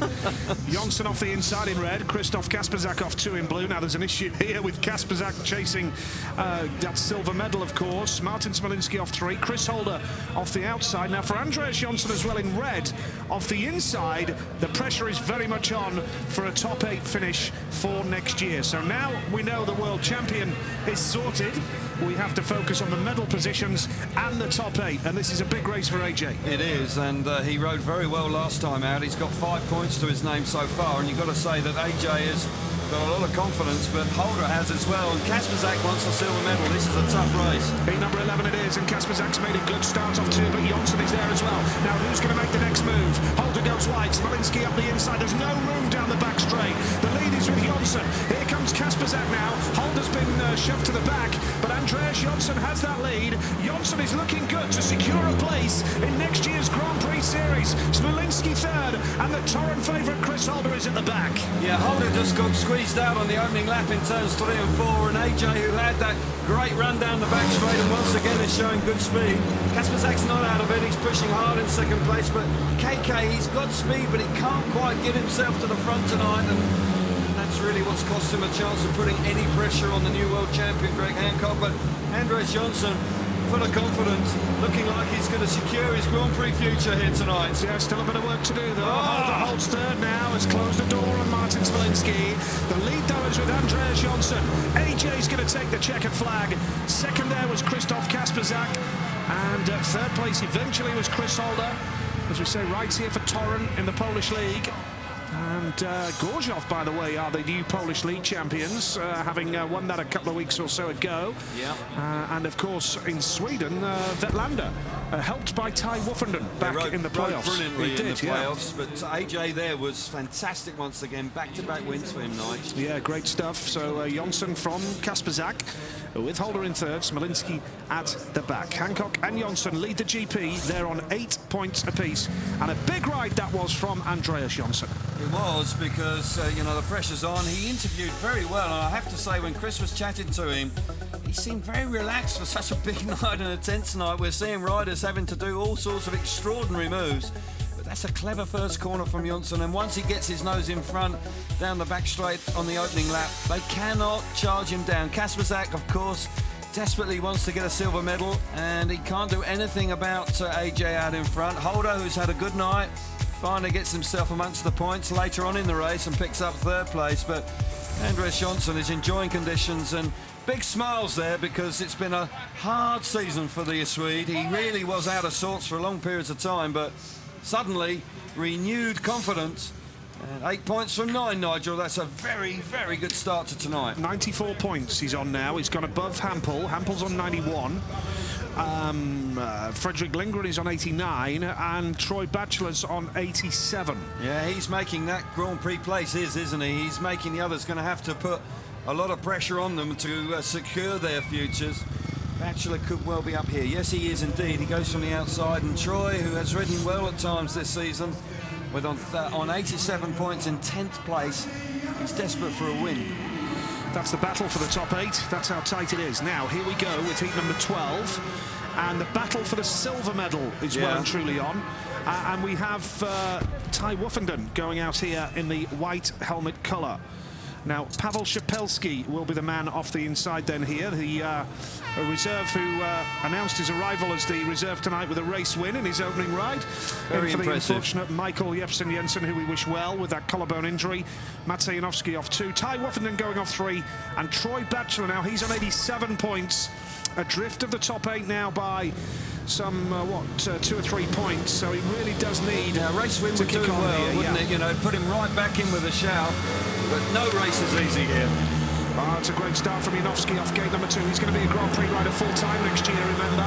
Batchelor hasn't made the best of starts. Shapelski is second right now. Woffenden is at the back. That will raise the hopes of Zagar and Pedersen of claiming a silver medal tonight. The lead is with Maciej Janowski. Second place, Shapelski. Batchelor comes through into third now. Woffenden is going to have to work hard here. He's spotted the gap on the inside for third, but Shapelski is closing the door. He does indeed. He slams the door shut. I've got to say that was a good move there from Batchelor. There was an opportunity to get up the inside. Going into turn 2, second time of asking in the Australian pounds. Shapelski in third place, coming back at him. Janowski sharp away from the tapes, is looking impressive out in front. Batchelor with Shapelski charging hard in third place, and the outgoing world champion not enjoying a great night. He's out the back. Well, if it stays like this, the battle for third place will be 3 ways. Level. Woffenden, Zagar and Pedersen all on 114 points. Unbelievable. It's not going Woffenden's way tonight. Janowski. Wonderful ride, and Batchelor comes through in a second. Super ride from the Australian in yellow. That puts him onto 89 points and keeps his hopes alive of a top 8 finish. Wow, this is sensational speedway tonight. Nights, tense stuff, and got to say, riders are really putting it on the line. Janowski now comes up with a race win after an immaculate ride away from the tape. Shapelski riding well, but Batchelor, that was a great move from him. Needed it. Janowski, Batchelor, Shapelski finishing third there, and Ty Woffenden at the back. On the night, Hancock, the new world champion, 8 points, and Jonsson on 8 as well.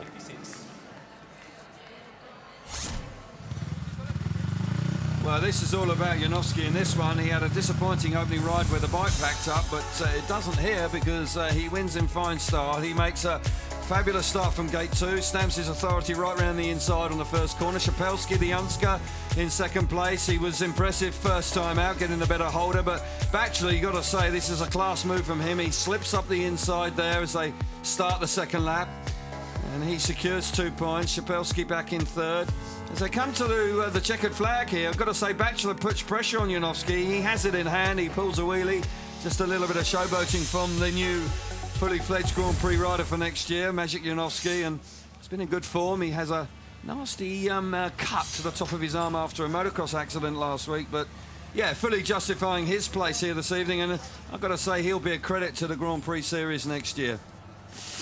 Well, the battle for the top 8. So close. Let's hear from Kenneth Pierre. In fact, he's going to do this in Danish. But the top 8 right now, Kelvin, you do feel that AJ, with a 5-point cushion now for a top 8 finish, a 5-point cushion over Lindgren and Batchelor is looking very, very good. But with Hampel on 91, Lindgren and Batchelor on 89 each, you do feel that it's 3-1 there.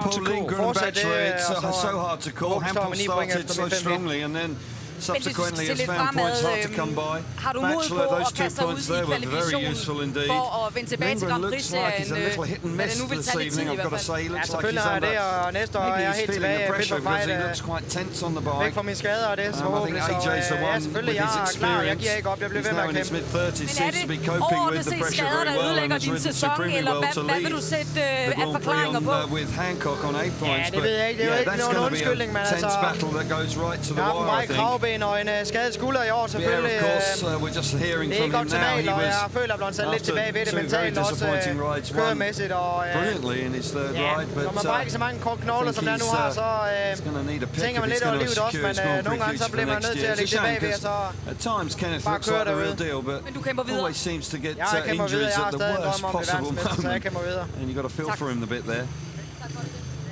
Yeah, very much so. It's been a tough time for him. So we wish him well. I have to say, it's probably, and this is with no knowledge, but I would say it's probably unlikely he'll get one of the picks I think next other year. riders are in front of him, Nigel, which is a shame for him. He's going to have to battle his way back in through the qualifying system. Yep. Well, Andreas Jonsson looking good. He's with Chris. Andreas, another cracking race win, soaking up the pressure out there, but it's not getting any easier. No, it's tough. You know, it's really hard out there, and you know, I started this meeting pretty good. Just dropped 1 point so far, but still a couple of races to go before the semi. So I just need to keep the focus and you know, keep going as I started. Absolutely, every point is going to count. You've just got a 5-point cushion now in that top 8. Yeah, it's really tight, you know, and just don't want to look back. Just keep going forward. Just keep taking as many points as I can, and then hopefully by the end of the night it will be enough. And while we're looking forward, a quick word for the new world champion, Greg Hancock. I want to say congratulations to Greg. You know, great job, him and his whole team and his family. I know how important it is with a lot of supporting people behind him. You know, and you know, congratulations, great season for him. Good luck with the rest of the night. Thanks, Andreas. Thank you. How relaxed he is when you consider how tense the battle is for the top 8. He looks like he's enjoying the evening, and that's just always important. When you're enjoying your work, you generally do it well.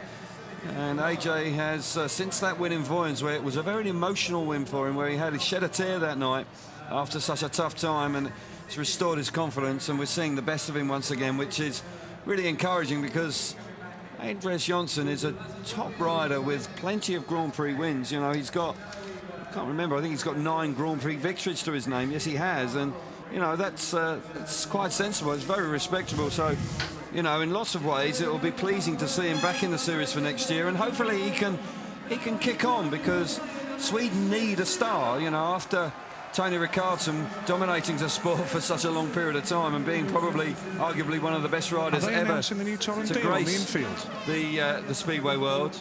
Andreas has found it difficult at times to step into those shoes. So, yeah, pleased to see him riding well. Well, we are off to Melbourne next year. This was announced 48 hours ago that we will be in Australia next year. Let's catch up with more on that story now.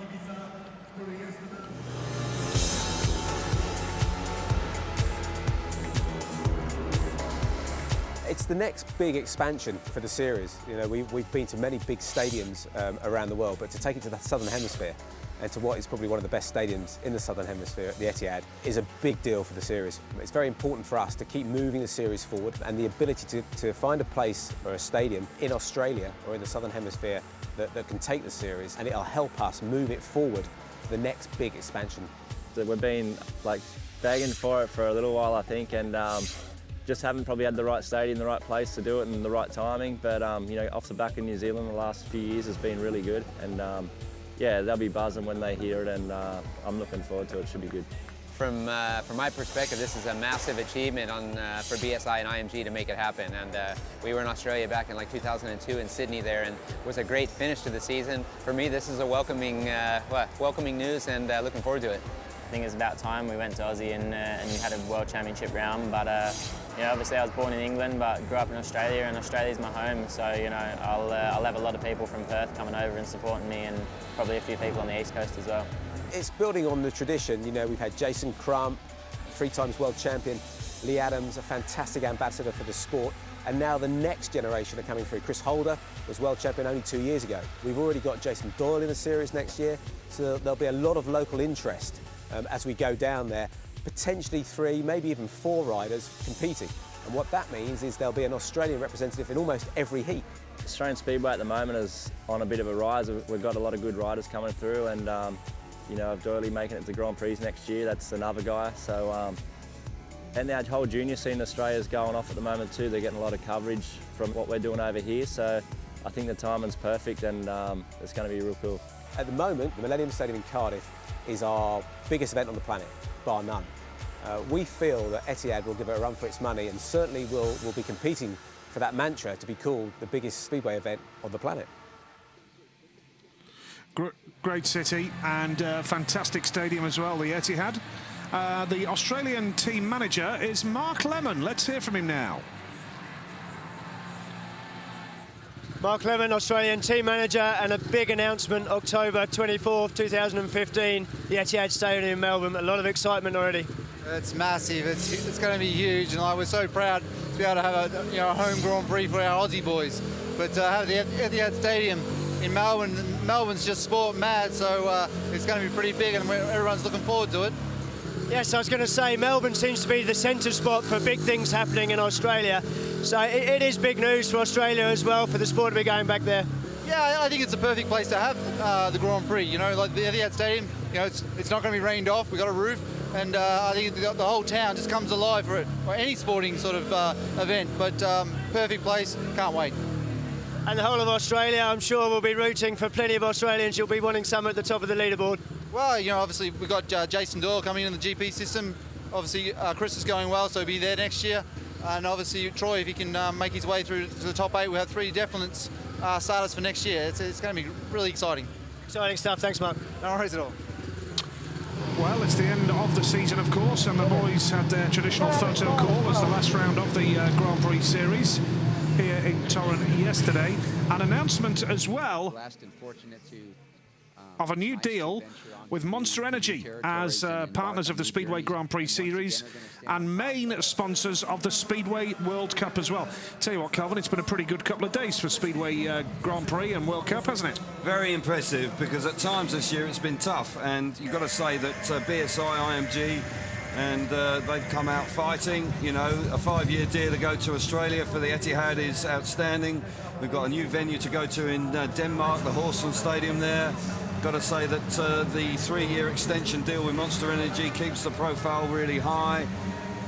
We've got Cardiff, we've got Stockholm. It's really moving the sport on, these major venues. And Torun, this is a marvellous venue. We've got Gorgev. I tell you what, this is doesn't really get a lot better than this, and all credit to the organisers. It's a fabulous achievement.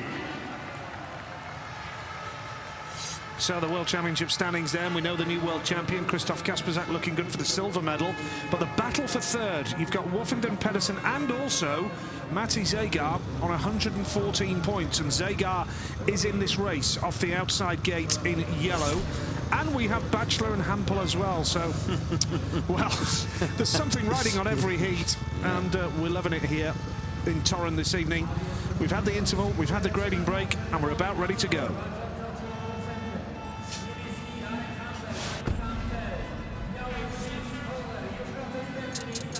Here we go, it's E13, Troy Batchelor, desperate for points at 89 in the GP so far. Jarek Hampel, who has a total of 91 Grand Prix points, is off gate 2 in blue. Chris Holder goes off gate 3 in white, and Matti Zagar level with Nicky Pedersen and Ty Woffington for the bronze medal on 114. It's, well, there's something. Every race is absolutely crucial.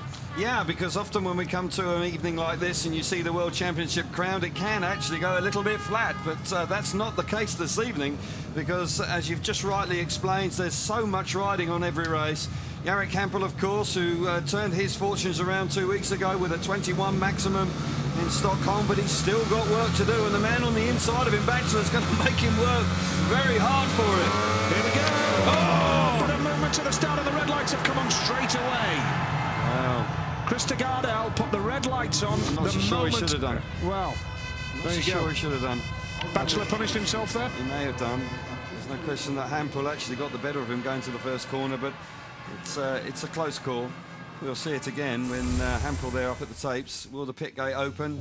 Yes, it does. So we see it again there. He's a little bit, but he actually misses the start because he's just now, green light's on now, moves and then misses it. And yeah, you can't be too critical there, but in actual fact, Troy had missed the start with Hampel making the better one. Riders now just having a few last-minute alterations and chain adjusted and taking a breather after a start. Troy Batchelor with the news of the Etihad Stadium in Melbourne next October. It just adds a little bit of desire and pressure, I guess, for Troy. Desperate to get into the GP series as another Australian, knowing that the final round is in Melbourne next October. Yeah, and it's you know, it's been a long time since they had the opportunity to ride in a home Grand Prix, and of course with a 5-year contract to ride in the Etihad, it's now going to be on the calendar every year. and those boys will be very keen to be part of it. And I'm sure Troy, who's had a hard time, he's found Grand Prix Speedway tough this year, had a wonderful display, of course, in Copenhagen, where he picked up 20 points and hasn't quite managed that consistency, but that's all what the first year's all about. He's not out of it. What is he on? He's on 89 points. Lindgren's on 89 points. 2 points behind Hampel. Yeah, Hampel's on 91, so this is it's a vital race for him. If he can win this race, then he'll give himself a really good chance. But with Holder and Zagar in the race, Zagar, of course, on the outside gate here, looking for a medal. As you said before, building up to the initial staging of this race, Nige, there's interest everywhere you look. And Chris Holder off gate number 3, one of the Monster Energy stable of Grand Prix riders, of course. Good news for the series overall again yesterday with the Monster Energy deal for the Grand Prix and as title sponsors of the Monster Energy FIM Speedway World Cup as well. Here we go, heat number 13, Troy Batchelor going off the inside in red. Gate 2 in blue is Jarek Hampel. Gate 3 in white is Chris Holder. And off the outside, Matti Zagar. Second time of asking, here we go again. Here we go again, and you've got to say that Monster Energy's involvement with the sport has been extremely successful. They've had the last 3 world champions. It's quite staggering how they've come in and achieved so much success, but they've got quality riders, of course, kicking around. That does help as well, but I've got to say, looking at Chris Holder there, just preparing himself for this race, coming out of gate 3, when you consider the injuries he's had over the last couple of years, he's now beginning to look like he's back to his best. And I tell you what, if he can have a nice winter with a bit of sun on his back, get himself fully fit and refreshed for next year, Nige, I think he could be a real force to win a second world championship. And how it'd be good to see him as another contender. Here we go, heat number 13. Away from the tapes, and Hampel's made a beauty off gate number 2. Great start from Jarek Hampel. Batchelor holds second now. Holder is third, and Zagar is at the back, but he's coming through with speed off that banking. Coming off turn number 2. The lead is with Jarek Hampel, and Batchelor holds second. Hampel is riding quite superbly for the lead here, and Chris Holder is battling with Zagar at the back. He's closed the door, and Batchelor has got quite a bit of speed here. Yeah, Batchelor is very threatening in second place. Great start from gate 2 for Hampel. He needs it. Holder comes charging up the inside of Zagar there. Look how hard the racing is. Zagar now swapping back up the inside. Delavan straight neck and neck for third place. But out in front, Hampel and Batchelor, 2 riders fighting for their Grand Prix lives. 1 lap to go. Holder and Zagar going at it for third. Batchelor at the inside. Wow, great speedway. Well, what a race this is. Hampel with that lead. That is a big victory for Jarek Hampel. Troy Batchelor holds second. Chris Holder was third. And Matti Zagar at the back.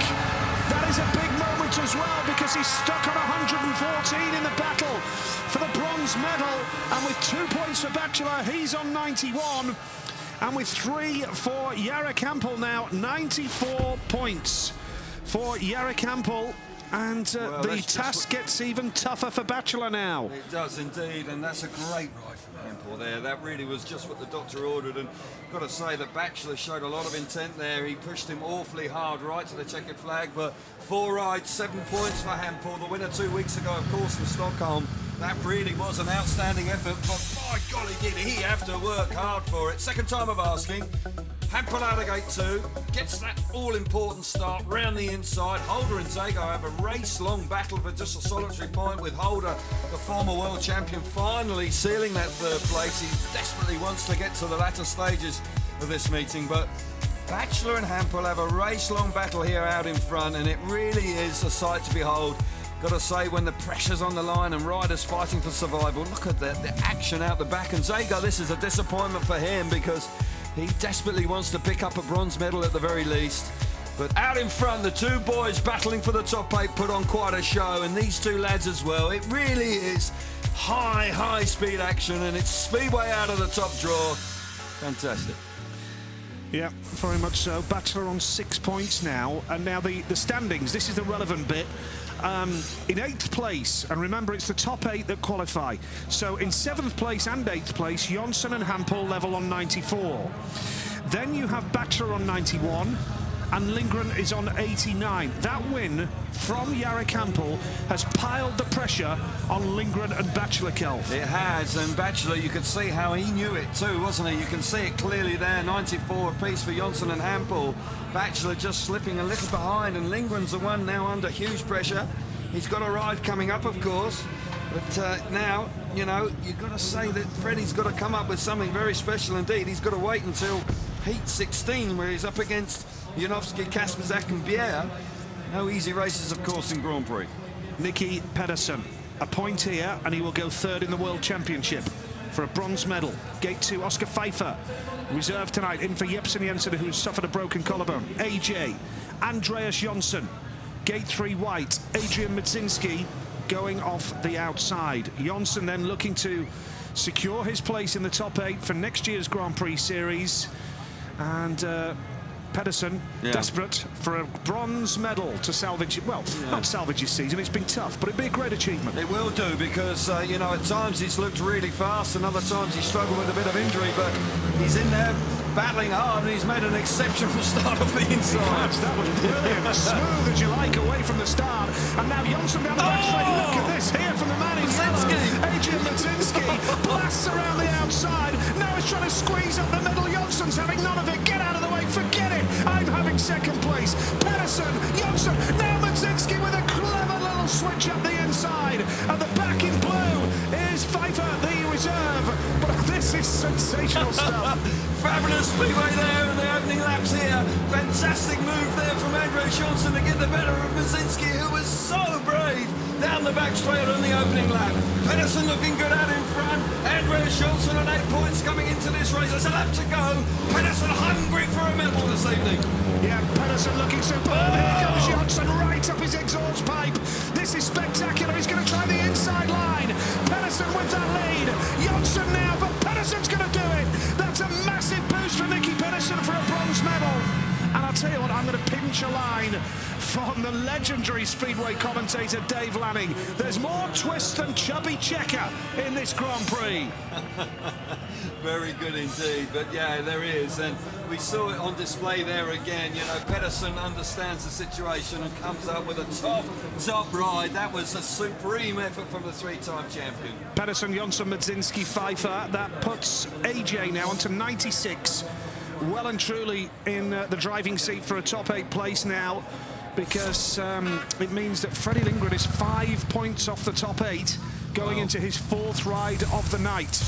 The picture is becoming clearer. It is, and you know, you have to give a lot of credit to Andreas Jonsson, who's turning his fortunes around in fine style. This is a hard charging. Look at that move from Mudzinski. It's so brave. Just enough room there. Oh, crikey, he had no... There was only one thought there, and look at Jonsson coming back at him, squeezing him up as they complete the first lap with Pedersen out in front. Race-long battle, of course, for 2nd and 3rd. Pedersen comes under pressure from Jonsson. Jonsson's got speed in that bike, and he chases down the Danish rider out in front. But this is a very useful win for Nicky Pedersen, searching for a bronze medal at the very least. And at the right time, Nicky's timing's impeccable here, because he comes up with a vital win that gives him a very good chance of securing a medal. AJ in 2nd place, pushing hard, but there, that man. Tell you what, yeah, no question, he's having a solid night. 10 points from 4 rides. Good work, and Jonsson now back to his best. This is what we expect to see from him. He is a class act. 6 weeks ago, if you'd have told him he's going to get a top 8 place and be a guarantee in next year's GP series, many people would have laughed, wouldn't they? I think he would have laughed at you. You know, he would have turned around and said... A lot of people do, to be fair. Okay, yeah, we are quite funny at times, but no, it's a miraculous turnaround in form. Woffingen now coming up here. He's obviously seen Nicky Pedersen win in fine style. They're looking like they were going to change the bike there, but I think they've resisted that temptation. So Woffingen, the outgoing world champion, would dearly love a medal. Love a medal. A top 3 finish would be to his credit, but he's up against the new world champion on his outside. Here we go, Chris Harris going off the inside in red. Guaranteed a spot next year, of course. Gate number 2 in blue is Martin Smolinski, won the opening round in New Zealand, hasn't worked out since. Ty Woffingen, only 2 points to his name, goes off gate 3 in white, needs a couple of wins to get a semi-final spot tonight. And the new world champion, Greg Hancock, is going off the outside in yellow, and Hancock has made a jet-propelled start. A wonderful gate from Greg Hancock. Woffingen has now had had to go so wide towards the fence down the back straight, and now he's hunting down Chris Harris as well, and Smolinski dives on the inside, but Woffington blasts past him.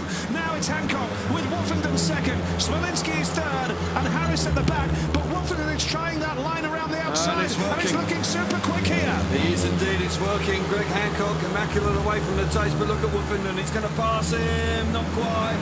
Brilliant effort from Woffington, he was out the back, dead and buried, and he's running high and wide.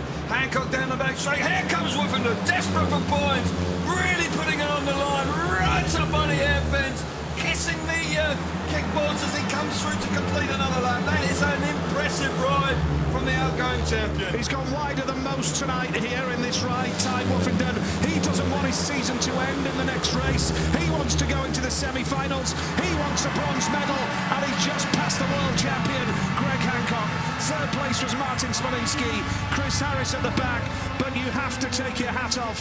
That was a great speedway from Ty Woffington. Yeah. He was at the back at one stage there. He was indeed, and I've got to say, he made his mind up early doors that, right, didn't get off the start too good, but I'm just going to let it run around the fence for 4 laps, and it plays big dividends. A very vital win for Ty Woffington. 3 points to Woffington. Hancock picking up a couple of points, but he's in the semi-finals now. He's on 10.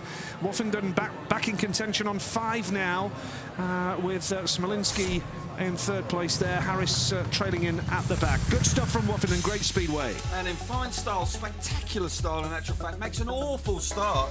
Got to say that Greg Hancock is absolutely sensational out in front. Nigel just having a look at my programme, and I've put him off because I seem to have lost interest in it. It is a mess, yeah. I can't apologise enough. But here we go again.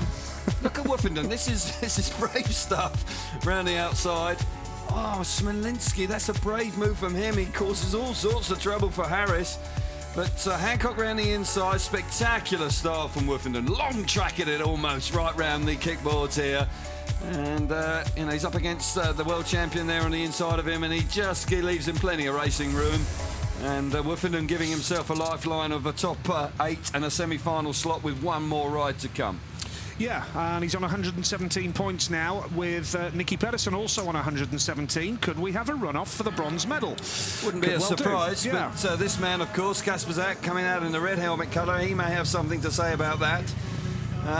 He might be involved, but at the moment he's in second place in the World Championship on 121. Greg Hancock, of course, comfortably now as world champion, still piling the points in. Top 8, look how close it is. Jonsson's ridden beautifully, and Jarek Hampel also has done a great job. But this man, Lindgren, pressure on, Nigel. We've been talking about it all night long. The focus of attention is on the medal positions, with that man, of course, Kasperzak, looking, hunting down a silver medal, which would be a great achievement. You've got to say, Lindgren on the outside, he needs a win, needs it. Yeah, he's only got 2 points as well, so when it comes to the battle for the top 8, it helps if you can get into the semi-final and give yourself an extra ride. Yeah, it does. Yeah. Kasperzak, Bier, Janowski and Lindgren. Lindgren under huge pressure, 5 points off the top 8 now. Now going into that first turn, it's Christoph Kasperzak who's made a good start. Bier switches up the inside, Lindgren is there as well, charging hard, challenging Christoph Kasperzak. They almost clashed, or they maybe did clash. Tough to see from here, but my goodness, it was close. And Kasperzak is going as wide as Woffington. Now he's switched up the inside. He's passed Bier on the inside, and Lindgren's at the back. Now he's challenging Janowski, but Christoph Kasperzak at his very best here. Absolutely fantastic opening lap from Christoph Kasperzak. Lindgren's out of shape, relegated to the back with Janowski pushing him so hard. That's desperate for the Swedish rider. He won't finish in the top 8 now. He's out of it for next year, Lindgren. Oh, that's a bit of disappointment for him. It just hasn't worked out on the night. Just sense the pressure's gone through. He may have some sort of issue with the bike in actual fact, but Kasperzak, an outstanding effort from him, looking like he's going to get a silver medal here this evening. Well, Christoph Kasperzak on his way to a stunning victory. He's done it the hard way, battling his way past Kenneth Bier with Maciej Janowski at the back.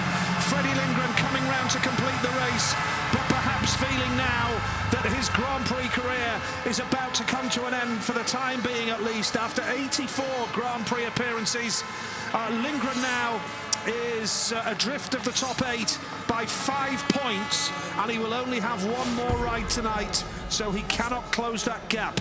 Kasperzak, Pierre, Janowski and Lindgren, the finishing order. That was a tough race. Everyone is, isn't it? It is. There's so much riding on it, and you've got to say that Nicky Pedersen looking good. Kasperzak rocketing up the table into 4th, and unfortunately for Freddie Lindgren, just the 2 points. Well, Kasperzak was outstanding there. You've got to say he's had second places all night long up until here, and this is something quite special indeed. It's such a competitive race with Pierre around the inside, who hits the front momentarily, and look how tight it is down the back straight with Lindgren really getting carved up.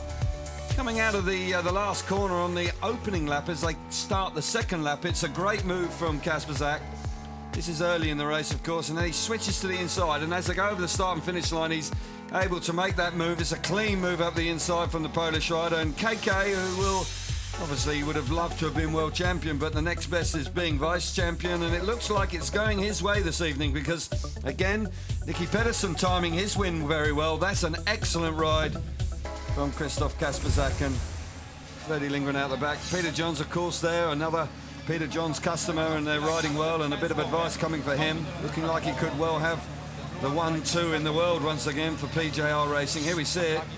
Hancock 137, Kasperzak on 124, with Woofenden and Pedersen neck and neck for the bronze medal. But Woofenden, if he wants to make a real impact, of course, he's under the pressure because he needs to make the semi-finals this evening. And there's the rest of them with Hampel back in 8th place on 94, and of course Andreas Jonsson doing great guns on 96. Yeah, superb speedway here tonight. What a meeting as well. I think when we look at all the issues, Kelvin, in terms of the top 8, qualification for next year, the bronze medal, the world title as well, I think perhaps that takes off what has been a fantastic speedway meeting as well. We almost overlook the racing and the standard of the racing because we're more bothered about our programs and who's going to finish where. It's a difficult balance, isn't it, to find. You've got to keep on top of the point scoring situation, and you know, I do believe you're doing rather a good job at that. You're better at maths than me, but and handwriting by the look of your program. I've failed in that regard very badly, but no, the racing has been absolutely exceptional. And on a night like tonight, the weather's a balmy weather. It's almost summer here. Normally it's quite chilly at this time of year in Poland, but it's been a super evening. Track conditions ideal. Holder, who has rediscovered his form, is quite relaxed here tonight. He looks like he's relishing racing again and enjoying himself after working awfully hard to make sure he'll be around next year, and that's right. You know, you don't want a rider of his class missing out too often. But yeah, the racing has been terrific, and I'm sure we're going to see the best to come. I think the best is to come. Yeah, very much so. Zagar's had a tough night, Kelvin, hasn't he? He has, and Matti Zagar, who's had his high moments, he's started well on a win, and then subsequently has scored just 2 points from his next 3. So he's out of the inside where he won his first race from. So Zagar, who really could do with a win in his last one to make sure he gets to the semi-final and get to 8 points. 2 race wins involved in that, that would be enough. Pedersen, of course, he's had a good night. You know, he's struggled in the recent Grand Prix. He hasn't made semi-finals. He's had some frustration with exclusions. But Nicky, you know, he's on 10 points. He's at the top of the table right now with 2 wins in his last 2 rides. And again, showing the character that you can only tip your hat to. Nicky is a never say die man, and once again he could walk away from this series with a medal, which would be, well, he'll be chuffed to bits with that, I'm sure. Yeah, absolutely. What a night we've had here. Superb speedway and terrific stuff as well. But it is, when you look at the permutations and the standings, you know, it's been switching, and we've got 4 heats of the qualification to go, then the semi-finals and the final. Yeah. And I think this has been consistently, race for race, one of the best meetings of the season. Well, it's hard to argue against that because the track conditions are so good, even when there hasn't been passing.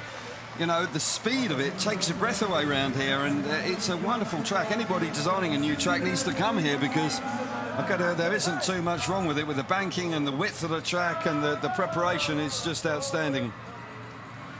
Well, Nicky Pedersen is with our man Chris Louis. Nicky, the pressure's on, but you've had a fantastic night. You've made the semi-finals already, but it's all about the points, isn't it? It's all about the third place, you know. That's the whole key. It hasn't been working for several Grand Prix, you know. So we clocking in and stay focused, and hopefully we keep the setup. We're seeing the starts again. Some cracking starts tonight so far. Yeah, but I think everybody's difficult from start. There ain't anything up there. The rods ain't there, but so far so good. So I keep the focus and do my best.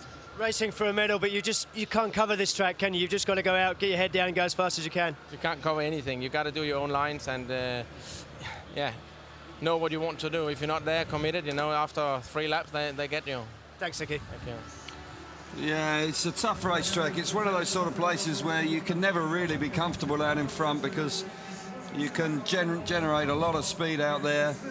And as he rightly just said, you can just have to focus on your own race. If you start worrying on what's going on behind you, generally you kill your speed and end up getting past. So full credit to Pedersen. He's got a tough last ride, but he's got 10 points, so he's giving himself a very good chance of a medal tonight. Yeah, big race for Woofenden. It is a big race because he needs a win. It's win or bust, really, you feel. Yeah, 5 points from 4. Yeah, he needs to extend his night. He does. If he wants a medal, he's got to win here. Otherwise, it could well be that he misses out on the top 3. Well, Nicky's in the semis already. He's on 10 points. So he needs to do it. We see the standings, Nigel. With Pedersen guaranteed 1 more ride or 2 more rides this evening. Woofenden coming up for his last programmed ride. If he wants a semi-final slot, needs another ride. Needs another win. He was very spectacular last time. Yeah, it was entertaining stuff, has to be said. And, well, terrific speedway, and really enjoying the action here in this Marianne Rose Arena here in Torun. And, again, huge crowd. Really what a venue. A great venue. Yeah. What a venue. You cannot, when you walk in the place, it really is, even when it's empty, it's a sight to behold. And I've got to say, we bumped into so many old faces out the back in the pit area, didn't we, earlier on this evening? It was, you know, it really does pull people back to the sport that have been maybe away for some time. We saw Carl Stone here, of course, a Grand Prix star from the past. Terrific to see Carl out here, and lots of friends from years gone by, and I say I'm sure they're all thoroughly enjoying the evening. Yeah, very much so. I remember Mark Lauren's interview last year. Why do you enjoy Poland so much? He said cheap beer. Well, there's that as well, of course, to consider. Please drink responsibly. Indeed, and I'm sure we all do. But no, it's a super place to come to. And we're about to get back on with the action with heat number 17 coming up. And again, there's plenty to focus on. Yeah, very much so. Freddie Lindgren, we know, cannot make the top 8 now.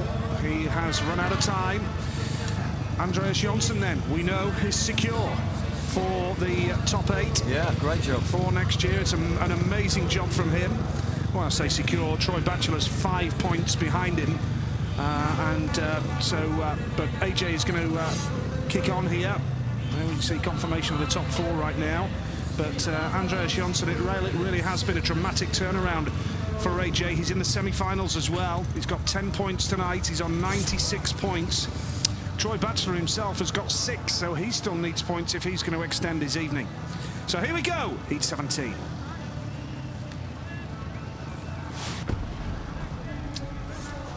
Heat 17 of an extraordinary night. Matti Zegaard has to get a result here. He's only got 5 points to his name. If he wants a bronze medal, gate 2 is Andreas Jonsson in blue, Freddie Lindgren, gate 3 in white, and Ty Woofenden going off the outside in yellow, the outgoing world champion. A night that has seen so many people travel a long way to be here tonight. Yeah. Kelvin just referred to the former Grand Prix rider Carl Stone here, who's made the journey here. Gary Havelock, the 1992 world champion. Mark Lorem has made the trip from the UK as well. It really has captured the imagination. Oh, Woofenden's moved. Did he touch the tapes? I wonder. The red lights are on straight away. No surprise there. Tense, nervous times on the start. You've got to say that Freddie Lindgren there was just a little bit too eager to get away. Big race here for Zegaard and Woofenden. Both those riders are chasing a medal, and they need a big result here. Yeah, movement from Woofenden on the outside, though. He kind of penalises himself. Green light's on now. They're concentrating on the magnet. Yeah, he jumps, but he does miss the start. He's very fortunate not to have touched the tapes there. Yeah, that was what I was waiting for, really. Yeah. Krista Gardell, the referee, we can see he's having a look at the replays. It's all 4 riders is the verdict. But, yeah, I think that perhaps that's a measure that Woofy is feeling a bit of pressure here to get that bronze medal. I sensed that in his last ride. Probably got 2 minutes. It's we met some new friends just prior to coming on air, and they're from Meridian Lifts, and got to give a shout out to Lindsay and Georgia at home who are enjoying the action. I'm sure they're glued to their television sets. It has been an exciting night of Speedway, and all the twists and turns. I'm sure not many people are turning off. They're struggling even to pop out and have a cup of tea at times, because it really has been an exciting night. I would say there's got to be about 200 fans from Great Britain here tonight. Yeah, it's a great turnout, and we did a Q&A earlier on today where, you know, there was 100 people in the room, absolutely relishing the upcoming evening at that stage. And I've got to say that, you know, people come here in their droves, they thoroughly enjoy it. And it's very convenient. You can fly into Bydgoszcz. It's only 40 minutes down the road to Torun, and Torun's a lovely town. It's got plenty to offer for people. So you got a new job with the Torun Tourist Board or something? Yeah, I've got a few quid coming my way, yeah. So, no, I think we all enjoy it, don't we? Yeah, very much so. We It's come a great here venue. and it's a great venue, and it's a lovely town. And, you know, it's I thoroughly enjoy it. I'm sure we all do. So, yeah. Heat 17, just waiting for second time of asking. I know I beat on about it, but I think this is unnecessary when there's no incident in the first corner. I don't understand why we have to have such a long delay. Well, I'm sure there'll be a great turnout in the Etihad in Melbourne next year as well. Yeah, looking forward to it. It's really, I've got to say that BSI, IMG have done remarkably well to secure that. And Greg Hancock, well, he's just relishing. I'm sure he's in a very, very warm, rosy place right now, because sort of satisfying feeling. It will sink in, obviously, gently over the next few days. But Greg and his family, I'm sure, will celebrate long into the night, along with friends this evening. It will be a smashing evening, I'm sure. And when you think how hard that was, we saw briefly in one of the clips that incident from Gorzow where he clashed with Niels Christian Iversen, and it ended Niels's season, didn't it? But could easily have ended the season for Greg. And the resolve he showed and the character he showed to be able to get over that injury and then go on and clinch the World Championship is, I can't speak highly enough of that. That is quite remarkable. He's a special human being. Yeah, and fantastic night of Speedway racing here as we build up to the restart of Heat 17. There's been some terrific Speedway racing, as well as all the permutations that have been around, really, for various issues. We might still have a runoff for the bronze medal. We're not going to have a runoff for the top 8 because, well, it's unlikely now because Troy Batchelor is adrift of the top 8 right now. We know that Freddie Lindgren won't make it, so really it looks as though the only runoff we could have is for the bronze medal. Now, here we go. Zagar in contention for the bronze, but needs a win, you feel.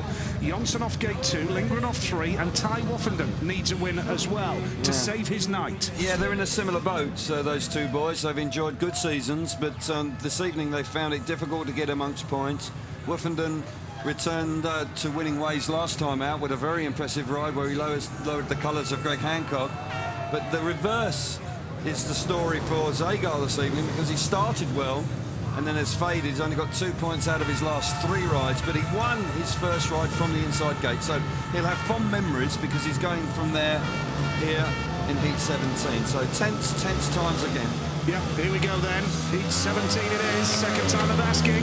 They're away this time, and Jonsson's made a good one off gate number 2. Now, Woffenden is going to go wide here. He's going to hit the dirt again, like he did with Hancock, but it's awfully tight down that back straight. How on earth did he find room there? Lindgren is going to run him wide here, and now Woffenden has just managed to creep around the outside. That is sensational from Woffenden. Lindgren is second, Andreas Jonsson is third, and Matti Zagar is at the back. But what about that move once again from Ty Woffenden? Fabulous move from the outgoing champion. Last couple of rides, he's really found the determination. He now chops back to the inside. He's had enough of running right around the outside, putting his body on the line. Fantastic move to get himself to the front. Zagar, bitter disappointment for him. Lindgren with, well, no chance at all of making the top 8 with AJ in 3rd place. Desperately disappointing for Zagar, but Woffenden looking like set for a semi-final. Yeah, what a ride from Ty Woffenden to save his night. Zagar won't make the bronze now. Pedersen for second, battling with his fellow countryman Freddie Lindgren right down to the line. But Johnson what a speedway race again, and Ty Woffenden, for a second successive race, has delivered the goods the hard way. He has indeed. He did it in fine style, right up against the air fence and got himself to the front. He then shot back to the inside. This is the race for second place between the two Swedish boys. I just think that AJ's got there. That's awfully try. He's just lifting a bit. That may be to his detriment. Live, I thought that actually AJ had got it, but Woffenden, 2 back-to-back wins, saves his night, giving himself a chance of a medal. Showed great determination in the last 2 outings after a disappointing evening, and the pride of the man, he wants a medal. He has had a hard time as the world champion. He's had that broken hand, of course. See it again, Andreas Jonsson makes the start initially, and Woffenden, running the gauntlet, makes the decision once again. How close is this? How brave and committed have you to be when you're carrying all this speed? No racing room at all, and right up against the kickboards, allowing the bike to roar around the outside, and he fires himself to the front. Woffenden in dominant form in his last 2 rides. Got to see, I'm not sure if we had the announcement of the result for second and third, but it was awfully tight. Still studying the footage. Is this it? Yes, the checkered flag is out. Woffenden wins comfortably, and well, it's Lindgren. It's Lindgren. It's Lindgren. But the only thing there is that AJ has got his wheel up in the air, so it's difficult to really call it, but it could well go Lindgren's way. Still, Krista Gardell is studying the... Woffenden, fine form in his last 2 rides. Yeah, brilliant. Krista Gardell under quite a lot of pressure there for his this second and third, because Andreas Jonsson, lifting as he runs towards the line, may have cost himself the opportunity of second place. Here we go. Well, it's Jonsson. Jonsson has got second place. Yellow, blue, white. Very difficult one to call, the finishing order. I think Jonsson just lifting there made it more difficult to actually see it. Well, Andreas Jonsson gets second place. So AJ now on to 98 points and looking good for the top 8. And, well, again, we have to say disappointment for Matti Zegaard there. His night is over, and he will not make the bronze medal battle now. Bitterly disappointing for him, as it is for Freddie Lindgren, who has found the Grand Prix once again this year awfully tough. He can't afford his effort. He's always in there battling hard, but it seems to be a hard luck story on more often than is the case. So it's tough for him. He won't be in the Grand Prix unless he's given a pick, and he'll have to be patient about that. But Kasperzak now coming out, a fine winner last time. Solid performance from him. He had 3 second places, followed up by a win last time. And Kasperzak is looking like he's pushing for a silver medal. But Nicky Pedersen out here, of course, as well. He's having a good evening. He's enjoying himself in Torun. Yeah, and Troy Batchelor needs points to extend his evening into the semi-finals. He's the only rider left now who can catch Hampel for a top 8 spot. So if you do feel the weight's going, if Batchelor's going to be in the GP next year, he's going to need a pick. And I wonder if the addition of Australia may just give him an opportunity there. Well, yeah. Kasperzak goes off the inside in red here. Now, Nicky Pedersen on 10 points is 3 behind Woffenden in the battle for bronze. Batchelor is off gate 3 in white. And Chris Harris going off the outside. Heat number 18. Here we go. Pedersen will feel a little bit of pressure here. Yeah, but he knows what it's all about. He's given himself a really good chance. He said in the interview with Chris Louis that he was looking for 3rd place, and he's going about his business in a very professional manner. Won well last time. He's only dropped 2 points so far, so clearly a rider in form. But he's going to have a tough battle here, because Kasperzak, who has ridden brilliantly this year, done himself a lot of good, has transformed. He's turned his approach around, more relaxed and still focused, of course, but he looks like he could well get a silver medal here tonight. Yep, here we go. Heat number 18, and it's a good start from Kasperzak. He's made it beautifully there. Nicky is going to go high and wide now. Batchelor's going to come up the inside, and Harris wheel to wheel, and Pedersen's been sent to the back. Kasperzak is the man with the lead now. Chris Harris is getting stuck in, run well and truly. Pedersen from last to second in one swoop.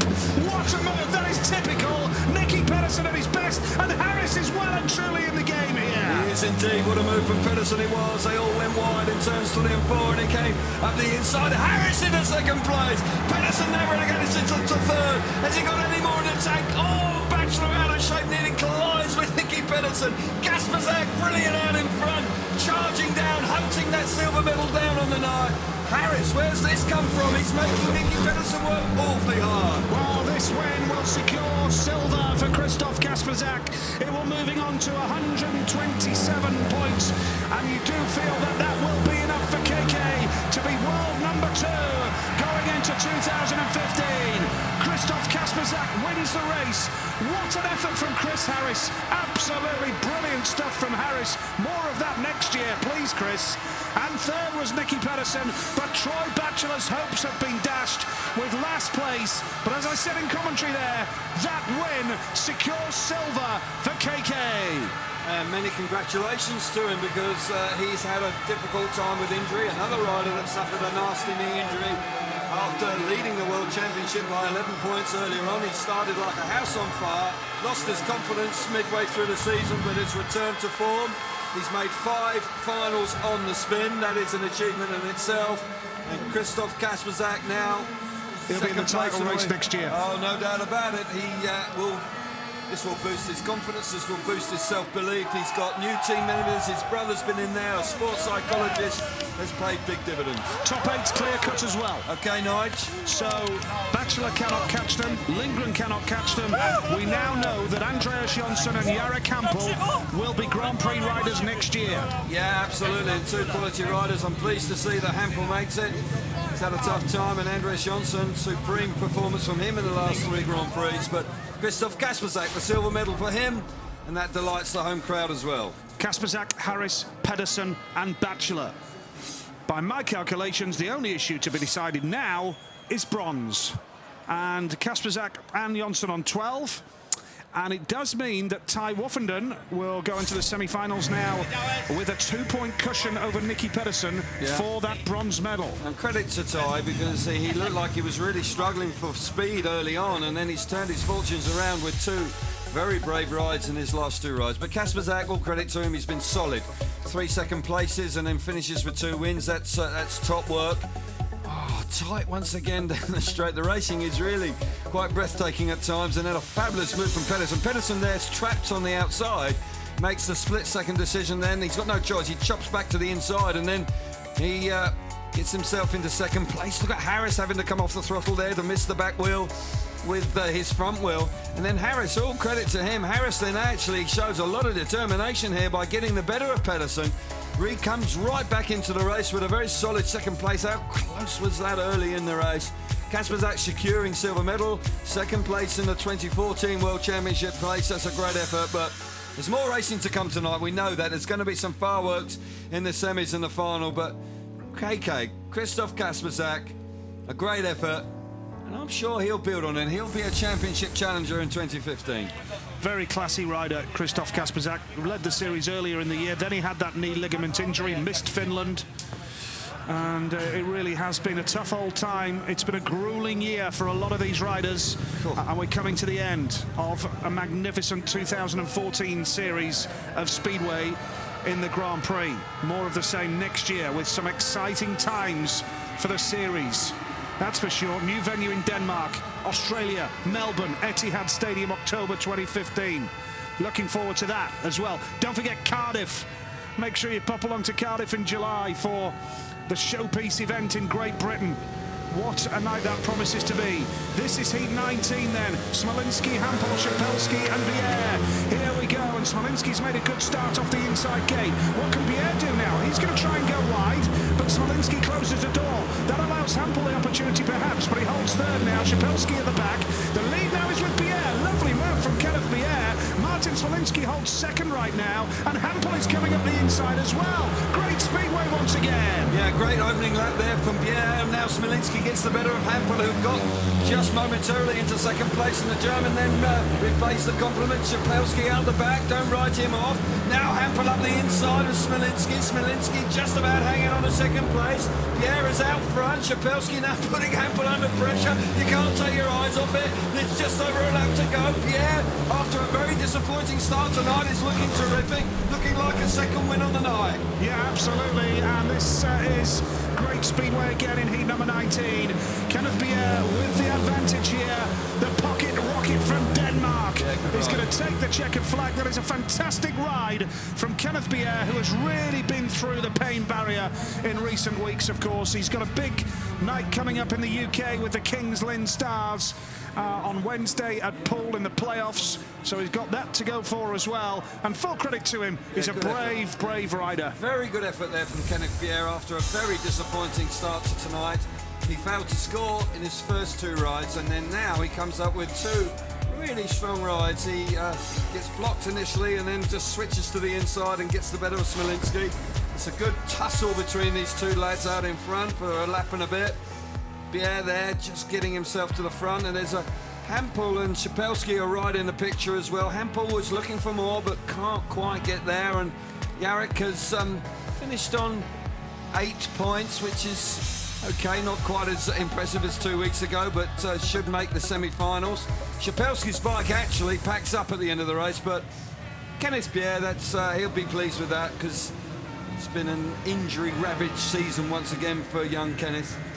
Yeah, semi-final spot beckons with 2 race wins to his name on 8 points. Brilliant stuff from him. And when you consider he had no points after 2 rides, that's well, he's scored 8 in the last 3. That's a super effort from him. The new world champion out again. Greg Hancock, of course, just having a little bit of a moment. He's just making his way back towards the pit gate. And will they change bikes or just a few adjustments to the equipment? Sure, he's still smiling under there. Got the spare bike running. Yeah, they've got the T-shirts printed already. Yeah, loving it. World champion. Absolutely. What are they going to look at here? Have they changed the equipment? They might be just testing something here. They've got nothing to lose. The championship's done. Not too much wrong with the bike he was riding, of course. It was pretty competitive. And Greg has made 1 or 2 changes. He used the golden tire before anybody else, and that's worked to his So started using it last year, and of course, he won in Daugavpils on it, and he won in Fine Style where he beat Darcy Ward that night in an action-packed final. And since that time, he really has been able to find the extra grip away from the starts, and his starting in the last year and a half has been absolutely impeccable. Here we go, heat number 20. Yep, here we go then. Greg Hancock, the new world champion for a 5th time. 3rd time even. He goes off the inside. Sure, he'll take 5. He'll take 5 titles. Yeah, absolutely. Chris Holder, oh, it's been a long night. Chris Holder off gate 2 in blue. Adrian Madzinski off 3 in white. And Maciej Janowski, the 5-time world champion on the inside. Keep me going, Kel. Yeah, keep me going. Yeah, all right, okay. 3-time world champion now. Greg Hancock goes from the inside. Keenly looked on Richard Charles.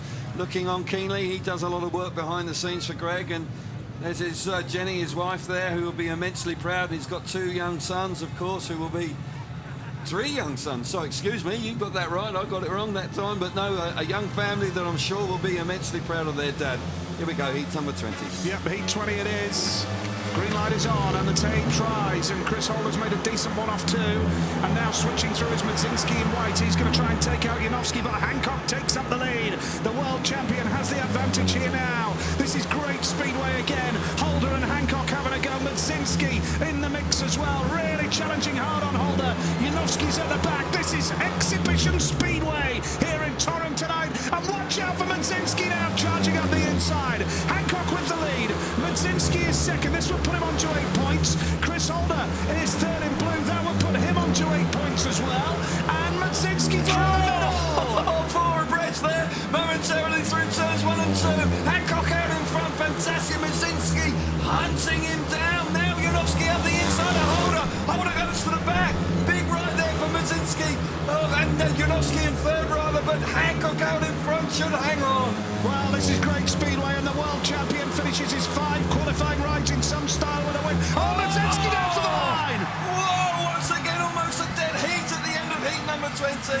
Right there, Madzinski, did he win it? He got awfully close. I'm not quite sure. I think Greg may just have held on there. I'm not so sure, Nigel. I think Madzinski was coming, well, he was coming at him awfully hard. Had a lot of speed as they charged towards the checkered flag. Hancock there. We're going to have to see it again. We can see. I'll tell you what, the referee's watching some replays tonight, isn't he? He's having to work hard, isn't he? He's going to have have to get his glasses. He's got glasses on. He's going to need them because once again it was an awfully close finish. He called it. He's looking at us, shaking his head. He can't believe it. I just want a quiet night. Yeah. Here we go. It's Mazinski right out by the fence, chops back to the inside. He's got more speed. Head-on's difficult. You need the side-on one. Yeah, it's Greg. Greg's got it, hasn't he? Here we see it again. Yeah, Greg gets that. I thought so. And you called it. Thank you. But yeah, he hangs on. I don't think you were that confident. No, I wasn't actually at all. Terrific ride from Greg. That was just had a little bit in the bank, but Mazinski was certainly coming at him really hard on the run to the checkered flag. Confirmation of the result. Hancock from Mazinski, from Janowski third, and Chris Holder at the back. Brilliant speedway here.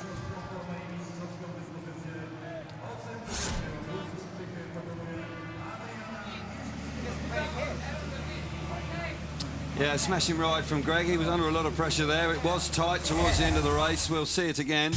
Tapes are up and Heat 20's underway. Holder initially makes a start, but then gets a little bit out of shape on the entry to the first corner first time. Mazinski and Janowski having a battle down the back straight that allows Holder back into the picture. Run to the first corner there. Just momentarily, the bike straightens for Holder, and that puts him in an awkward position, and he has to work hard, and he fails to score, and that will be disappointing for Holder. Early on, he's in the picture. In actual fact, for a long time here, you could throw a blanket over all four riders. It really was very competitive, with Mazinski strutting his stuff in second place. Chopping back to the inside, but Greg hangs on. It's this run to the line here. I just thought for a moment that Mazinski may have snatched the win away here, but Hancock does hang on out in front, with Chris Holder missing out on the points. Maybe the wheelie there just killing the opportunity to win the race, but Greg's done nicely. He's got 13 points, and he tops the charts after 5 rides. Kasper Zak in second place with 12 points this evening. And no wonder the smiles are there. It's a special moments here, and you know, the warm, fluffy glow of being world champion again will just get ever more present in him, and it's a super feeling. 3 times the champion now, Greg Hancock, and at 44, I don't think anybody would have believed that a man of that age could win a Grand Prix series when you've got such wonderfully gifted youngsters in the championship. Here we see the standings after heat number 20. Hancock on 13, Johnson on 12, Kasper Zak there also 12. Pedersen's ridden nicely for his 11. Bjerre, Hampel, Woofenden, Mazinski all on 8 make it. Janowski will be disappointed, and that engine failure earlier on this evening has cost him an opportunity. And Holder, of course, on 7 as well. He'll be bitterly disappointed not to have made the latter stages of the night when he is riding in front of his home crowd. So, yeah, it's been an exciting night, and one, I think, where the semi-finals will line up very nicely, and all of a sudden we've got riders that are really looking fast indeed.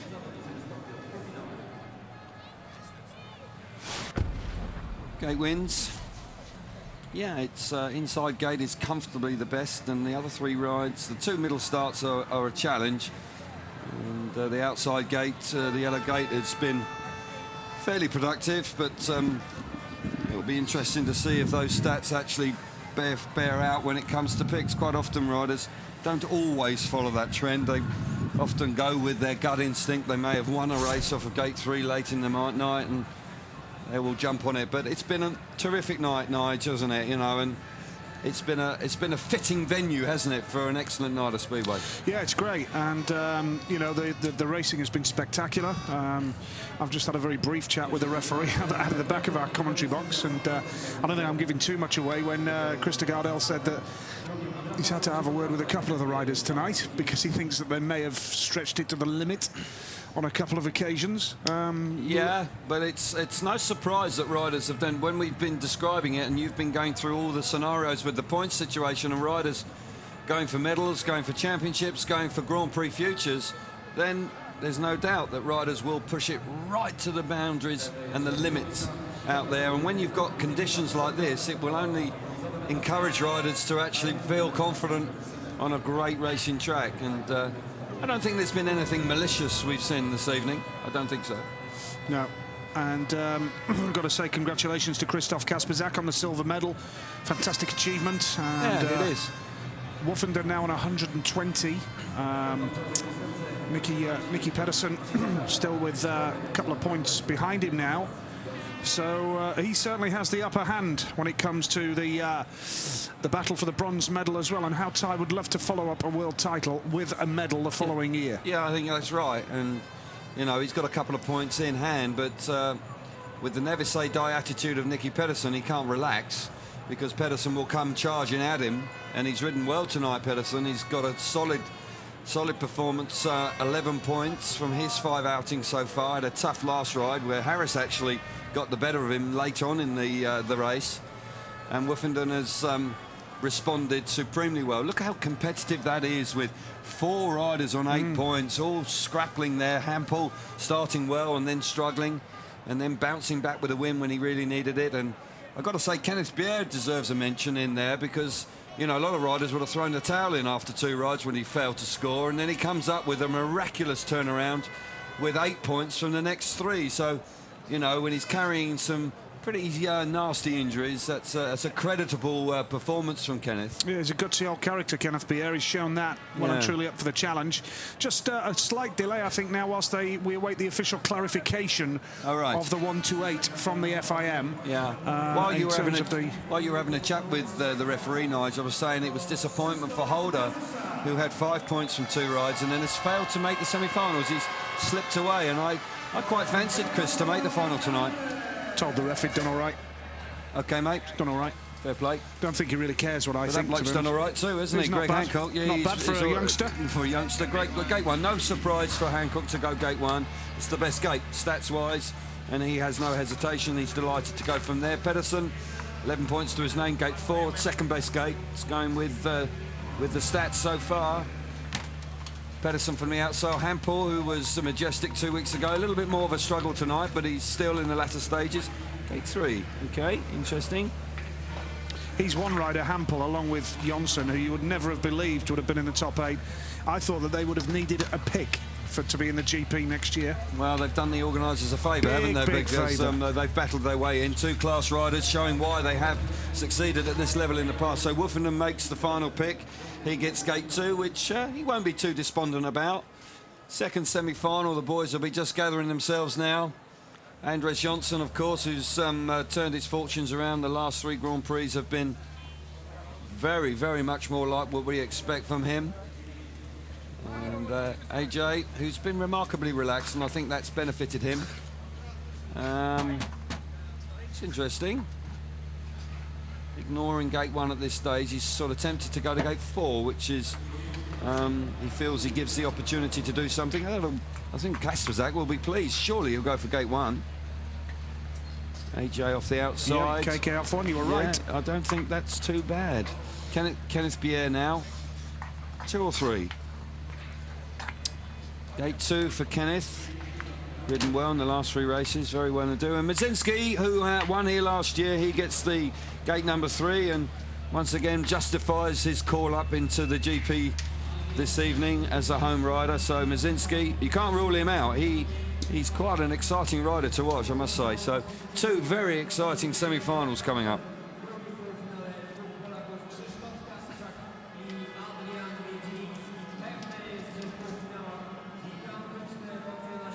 Yep, semi-finals on the way shortly then. Hancock, Woffenden, Hampel and Pedersen is the first semi-final. And the battle for the top 8, the bronze medal. We know that Ty Woffenden is on 120. Yeah, well, those 2 boys go at it in this first semi, don't they? Nicky's on 118. Yeah, so it's tight there, and all credit to Woffenden, because he was looking like he was going to slip out of the reckoning earlier on this evening, and then he's come up with 2 rides out of gates 3 and 4 in his last 2 rides that have been spectacular, and I think that's understating it. It really was supreme effort from him, and I think that shows the pride in the man.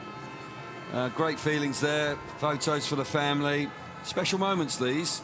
Need to make the most of them, and you know, Greg's been around an awfully long time, but to still be able to come up with a season like this, I'm sure, you know, when he broke his hand a few weeks ago, I know the family suffer as well. The rider's going through the pain, but also there's a lot of concern, and you need the support of a family unit behind you. And you know, Greg's clearly got that, and he's a very proud father, and he's now a very proud man himself, of course. I'm sure he's relishing the idea of coming back in 2015 to be the reigning world champion.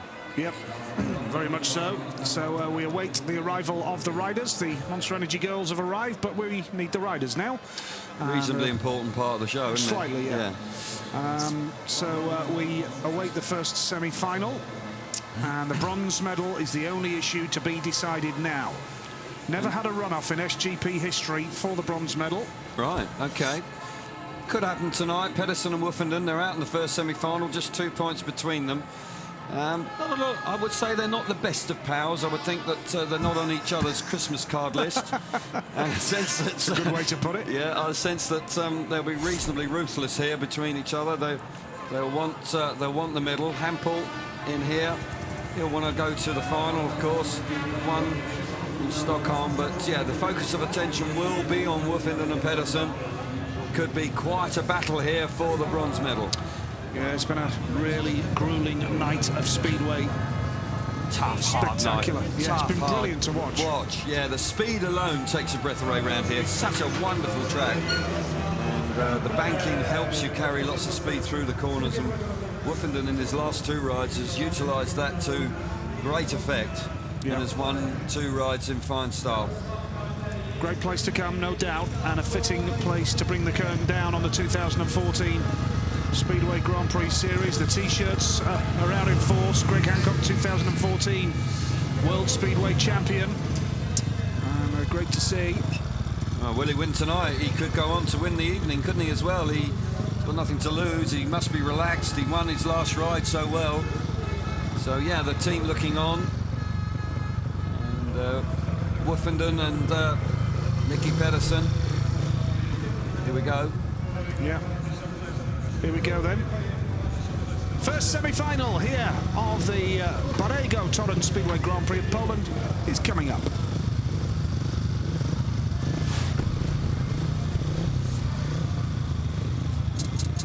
Here we go then, the first semi-final. We have the new world champion Greg Hancock off the inside in red, the outgoing world champion Ty Woofenden hunting down a bronze medal off 2, Jarek Hampel, a rejuvenated rider off gate 3 in white, and Nicky Pedersen, 3-time world champion, also hunting down a bronze medal. That's the only issue to be decided tonight, really, the bronze medal issue, where we've had all sorts of issues to be decided, not least of which, of course, was the world championship. That was done with relative ease from Greg Hancock. The top 8 became clear cut. Now we have Woofenden off 2 and Pedersen off 4. Yeah. Woofenden on 120, Pedersen on 118 in the battle for the bronze medal. Here we go.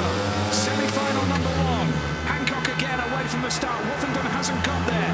Pedersen's caught up in traffic coming around the outside. Woofenden is going to be passed here, you feel, but Woofenden is still very much in the mix, and Pedersen comes around the outside. Now Woofy is going to try the inside line. Hancock holds the lead. Woofenden is looking over his shoulder.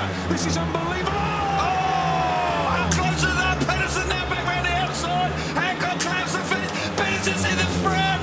Unbelievable lap and a half for Speedway. Woofenden's out the back. That's the answer for him if he wants to get a medal. Now the world champion seems to be slowing up. Has he got some sort of issue? Pedersen, what a couple of laps of Speedway that is. Woofenden desperate to try and make the final. Battling hard. Has to finish second here, Woofenden. Pedersen has the lead. Woofenden has worked his socks off. And Hampel's still coming back for more. Hampel's got the drive. It's surely now going to mean that Nicky Pedersen and Ty Woofenden are going to be level for the bronze medal.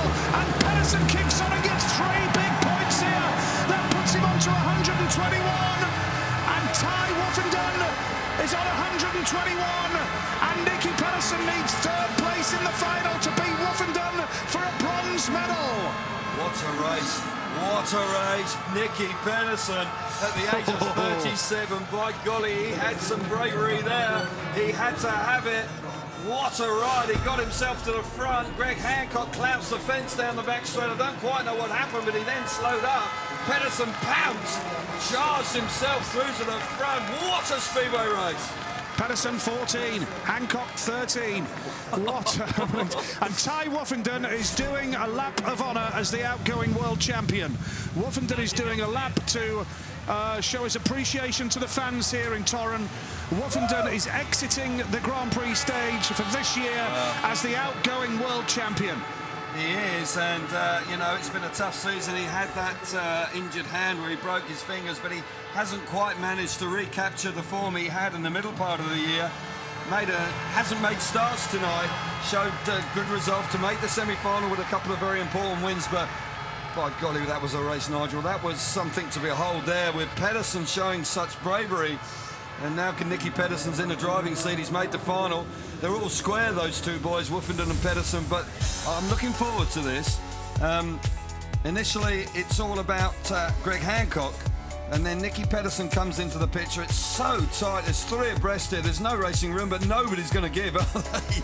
And he squeezes through into second place. Then Ty Woffenden. Look how tight this is. They come charging down the back straight. Hancock's out in front. I think Hancock has a moment here during the race where he actually hits the fence. And I don't know whether there's an issue after that because he slows.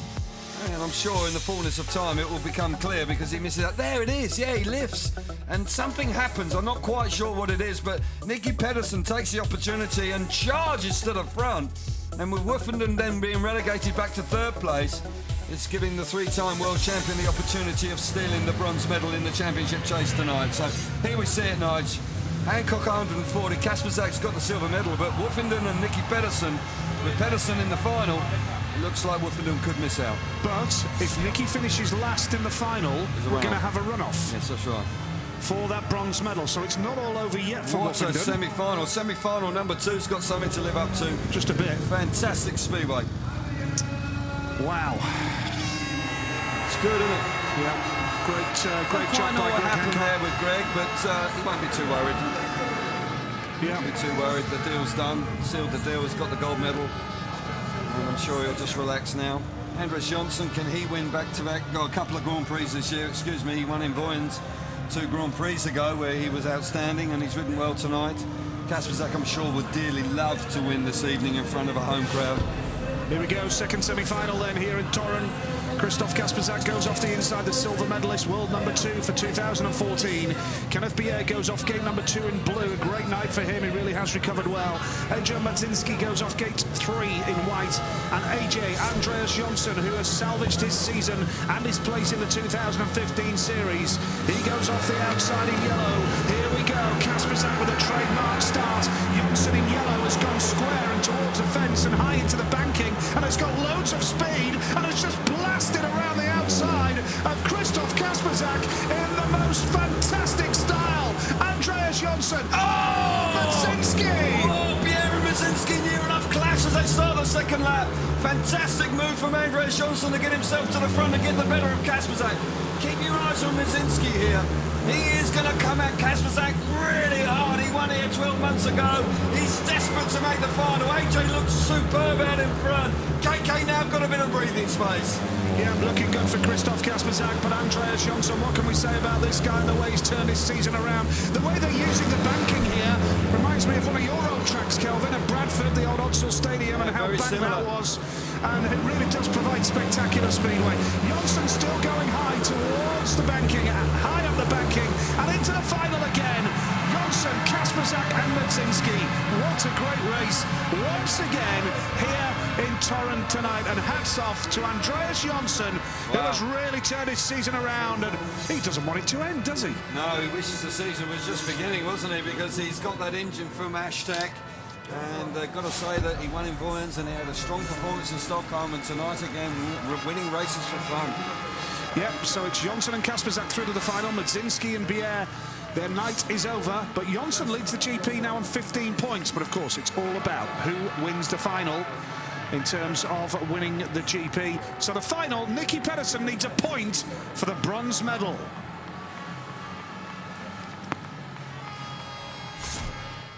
Well, we've just witnessed 2 super semi-finals, and Kasperzak has ridden hard, and he's right in there in the mix. Silver medal to his name, but he wants to win on the night. He wants to finish in start. He's won a Grand Prix this year, and once again. But this move here from Andreas Jonsson is again a rider, you know, just a few short weeks ago would not have even dreamt of being able to do this sort of manoeuvre, but now all of a sudden with confidence flooding through his veins, once again we're seeing the best of him, and who knows, he could well be a big contender next year. God, that was close at the end of the first lap there between Mazinski and Bier. That was very nearly, they could have come down. Mazinski, although he's been an exciting rider, just hasn't quite been able to get himself into the right place at the right time. He's had a good night, but he won't make the final this evening. But that man, AJ, could be a winner. If he produces that again, he could win the final, with Kasperzak also riding strongly for second place. And one or two last-minute alterations there. They're just changing the ignition timing, looking for a little bit more speed out of the motorbike. Yep, they are. It's been a fantastic night at Speedway, and Jonsson, you have to take your hat off to him for the way that he's turned everything around. Because it looked all over for him, Kelvin. We'd almost written off his Grand Prix career at one stage. It was desperate. It was desperate earlier this year, and when he won in Voyens, you could see the bloodshot eyes. He really had, I think it hit him like a ton of bricks. The emotion had welled up inside him, and that was good to see, because it means an awful lot to him, and he's a class act. And all of a sudden we're seeing what he's all about, and he's followed up that with two very strong performances. So yeah, great stuff from AJ to get himself into the final once again. He looks like he's a potential winner. Yeah, brilliant. Great final. Kasperzak, who's only won 2 GPs in his career, Jonsson 9, Nicky has won 13, and Hampel 6. And for Jarek Hampel to have ridden 93 GPs and only win 6 is a bit of a surprise. It is. He was an underachiever. He was very consistent, but wasn't a multiple winner. He's won more Grand Prix in the last couple of seasons, but yeah, you're right. You would have thought that a rider of his quality would have won more GPs, but it's not the case. But he won a Grand Prix very recently, didn't he? So he could go back to back. The Poles will be pleased. They've got a strong representation in the final this evening. We're just waiting now, of course, for riders to gather themselves for the all-important gate picks for the final. AJ will have the first pick. Interesting to see which way he goes. He went from the outside, of course, in the semi-final. Goes from the inside this time. AJ, gate 1 for him in red. Nicky Pedersen, second up, had a good night. Just needs a point. Place, yeah. Just needs a point to be third in the world. Gate 4 for Nicky. I fancy he'll do it. The determination he had there. Kasperzak, gate 2, no hesitation for KK. And Hampel, he'll be pleased with this. 2 consecutive finals. Has ridden nicely to get himself there. So we'll see the lineup. Just being put in place there. Here we see Andreas Jonsson, gate 1. Christoph Kasperzak, gate 2 in blue. Jaroslav Hampel out of gate 3 in white. And Nicky Pedersen searching for that solitary point that will seal the deal for the bronze medal in 2014. What a sight this is here at the Marion Rose Arena here in Torun. It is, yeah. Absolutely wonderful. And the track tonight, I think this has been one of the best Grand Prix, possibly the best one of the year. Melilla was spectacular, wasn't it? It was brilliant, it was. Melilla. Well, it's right there. It's right there. And I've got to say that Bydgoszcz generally throws up some superb racing, but there wasn't a great attendance that night, so it lacked a bit of atmosphere. But we've had... That was a shame. It was, yeah, very disappointing. But here this evening, I've got to say we've had all the ingredients for what has proved to be a very exciting night of Speedway. Not many motorsport events around the world, you know, can challenge this level of excitement. And that's what frustrates me, the Speedway, the World Championship Speedway, still, you know, one of the less recognised motorsports. But I would challenge anybody to come here to this venue, watch Speedway for the first time, and tell me they don't enjoy it. I can't believe you could. It's brilliant. It's brilliant, and people have been coming to Cardiff and they watch that, and it's such an event. We've now got such a wonderful calendar that's materialising for next year. I've got to say that the profile of the sport, with the organisers right behind it, with BSI, so determined to take it to the next level. We saw earlier on the interview with Paul Bellamy, and he's the top man, and he has, you know, he's pushing it forward. And they've had some disappointments this year. They will fully admit that. But that's business and that's sport. And that's the way it goes. You have ups and downs, but all credit to them. They have come out fighting. Renewed contracts with the title sponsor, new venues being announced almost daily. It really means that they are involved for the long haul in this sport, and they want to take it so people recognise it, you know, on a bigger stage. Yep, and we hope our friends in Australia have enjoyed our coverage this year. I know you get up in the early hours of the morning to watch the Speedway GP, and you won't have to get up early on the 24th of October next year. Kelvin and myself very much hoping that we can join you in Melbourne next year. Look forward to catching up and saying hello at the Etihad Stadium. It really is a fantastic venue there. We actually met some of the people from the Etihad Stadium at Cardiff this summer. Very, very keen, very enthusiastic, and very pro-Speedway. Yeah, and hence the 5-year deal. You know, it's that's a statement of intent, isn't it? You know, it's not going to be just a one-off. They mean business, and of course they will want to. But the fact is that in October, it's springtime, of course, in Australia, and it will be, you know, Melbourne. It can rain, but there's a roof, so guaranteed race meeting, which is when you an undertaking of that status, you've got to say that you want a roof. But no, it's exciting times ahead, and you know, I'm sure we would both be delighted to be able to travel to Melbourne to be involved with the Grand Prix down there, and I'm sure the riders, the Aussie boys, will be really excited to be able to ride in front of the home crowd. Yeah, very much so. The final is about to get underway. The riders just making their final preparations. Nicky with the hairdryer. Big moment for Nicky. It is, and John Jorgensen, who's been recalled to the team. There seems to have been some benefit there. John, who I rode with for 6 seasons at Coventry, and he had a really good time. John's very calm, very knowledgeable. He was with him, of course, when he won his 2 back-to-back World Championships, 07 and 08.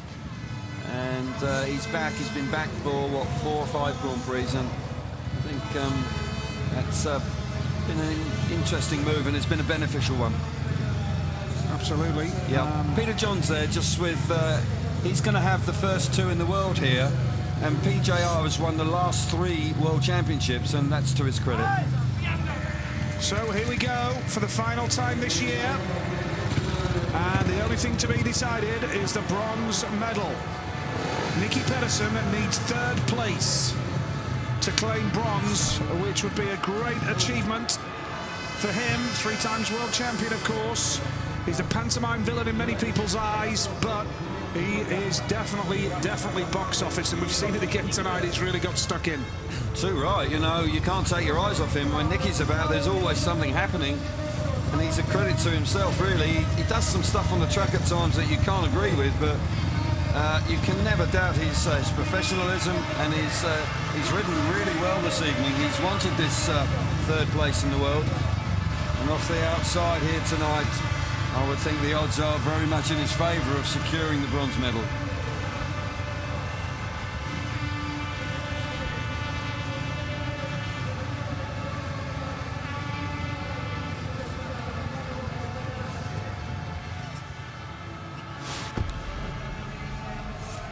Here we go for the final time this year, and what a season it's been. 2014, the last Grand Prix of the year, and here we go with the grand final. Andreas Jonsson off the inside in red, Christoph Kasperzak gate 2 in blue, Jari Campbell gate 3 in white, and the only issue to be decided now, Nicky Pedersen for the bronze medal needs a point off the outside gate. Kelvin, final time this season, what a year it's been. It's been a wonderful year, and it's been a grandstand finish tonight. It's been a fitting stage to have the final Grand Prix here. It really has been an electrifying night of Speedway. Andreas Jonsson, who won his semi-final from the outside, chose the inside gate this time. It will be interesting. I think the odds are pretty much in Nicky's favour to secure 3rd place in the world. Kasperzak, coming out of gate 2, has enjoyed a really good season, and silver medal to him.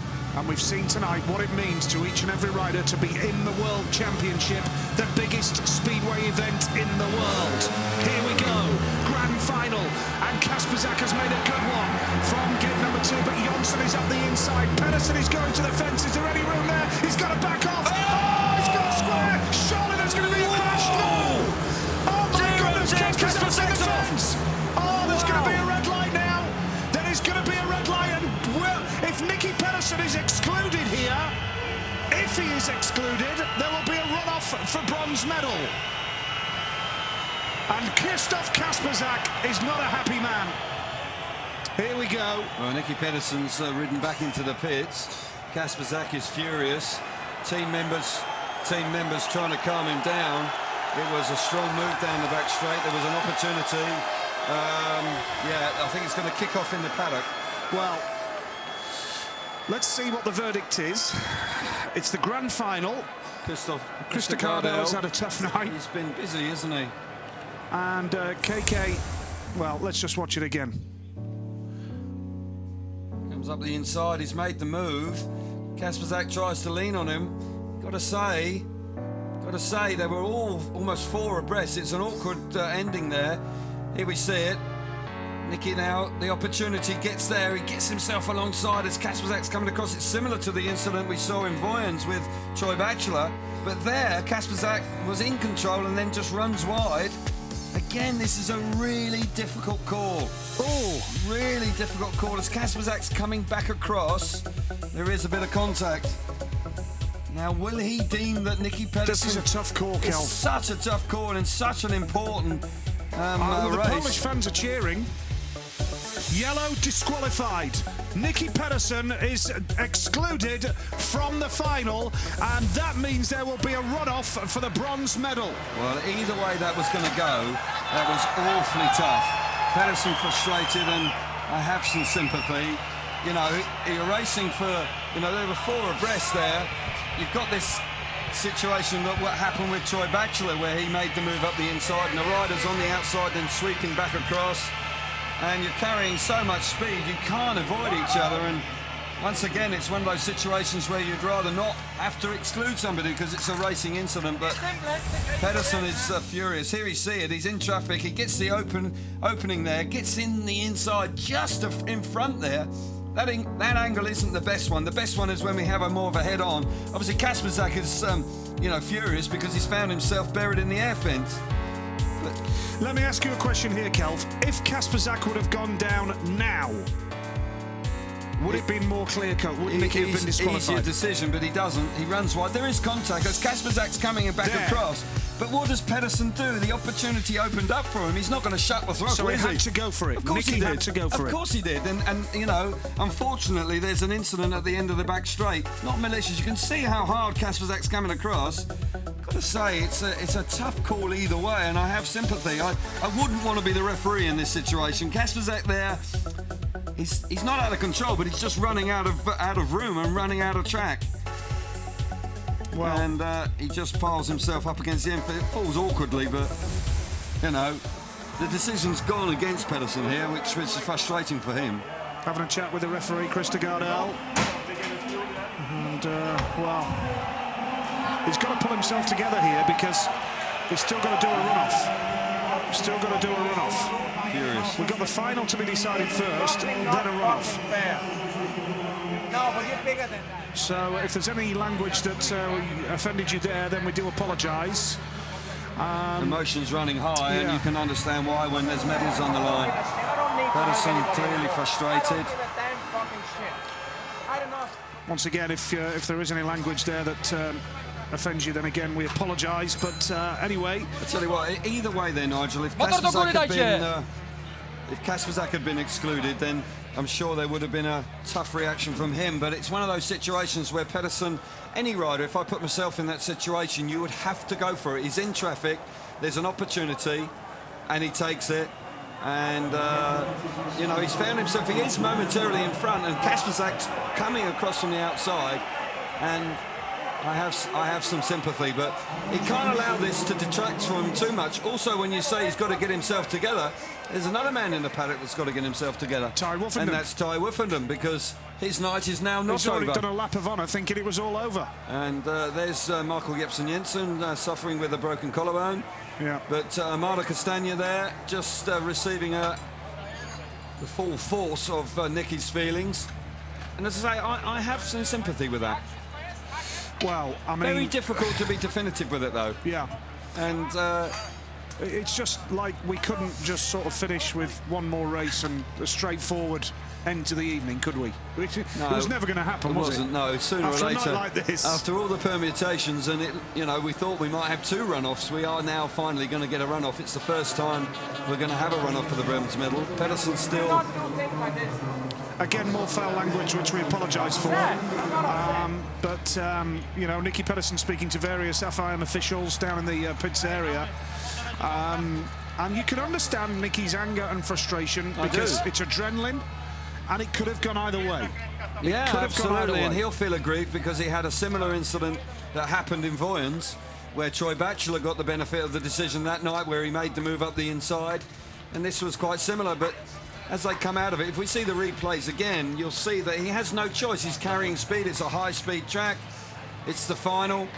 What are you going to do? You're going to shut the throttle halfway down the straight and allow your opposition to dominate you down the back straight? No, he's not that built. He's not built that way. So, what are your thoughts on the decision then? Was it the right decision, Calvin? I know that's putting you on the spot. I'm really not sure. That's not like you. No, it's not. It's normally a yes or a no. I feel for Pedersen. You know, he's not an easy man to like at times, Nicky, but got to say that it could easily have gone the other way. Easily. Well, we've got the final to come then. Here we see it again. What's he going to do? He can't shut the throttle. He's had an opportunity there. He's just got himself to the front. Kasperzak's trying to defend it. There is a little bit of contact, but Kasperzak then runs out of track, and maybe Kasperzak's lucky. Now there, he's got the opportunity. He's just got his nose in front. Kasperzak's coming across. A little bit of contact there. He regains his composure, and then he runs out of track and falls awkwardly. Wow, drama. Absolute drama here.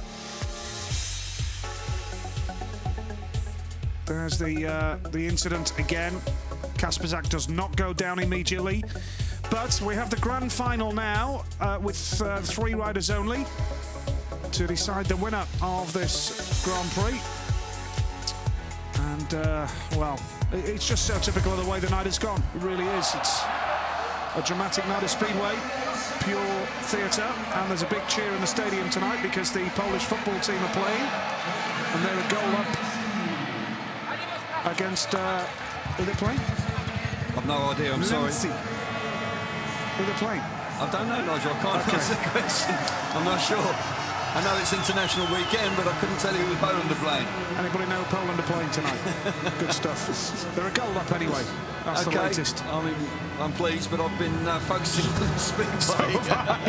So they've just put the football score on the big screen. Well, they're 1-0 up. We know that. And hence the cheer from the home crowd here. They're very... So just 3 for the rerun. Yep. And an opportunity now for Kasperzak to try and get himself to the front. Andres Johnson actually had made a poor start and had run right round the inside, and all the fireworks went on behind him. He'd got himself to the front, so interesting if he can repeat it, but there will be still plenty of emotion going on in the pits, I'm sure. Yeah. So here we go then. The grand final, second time of asking.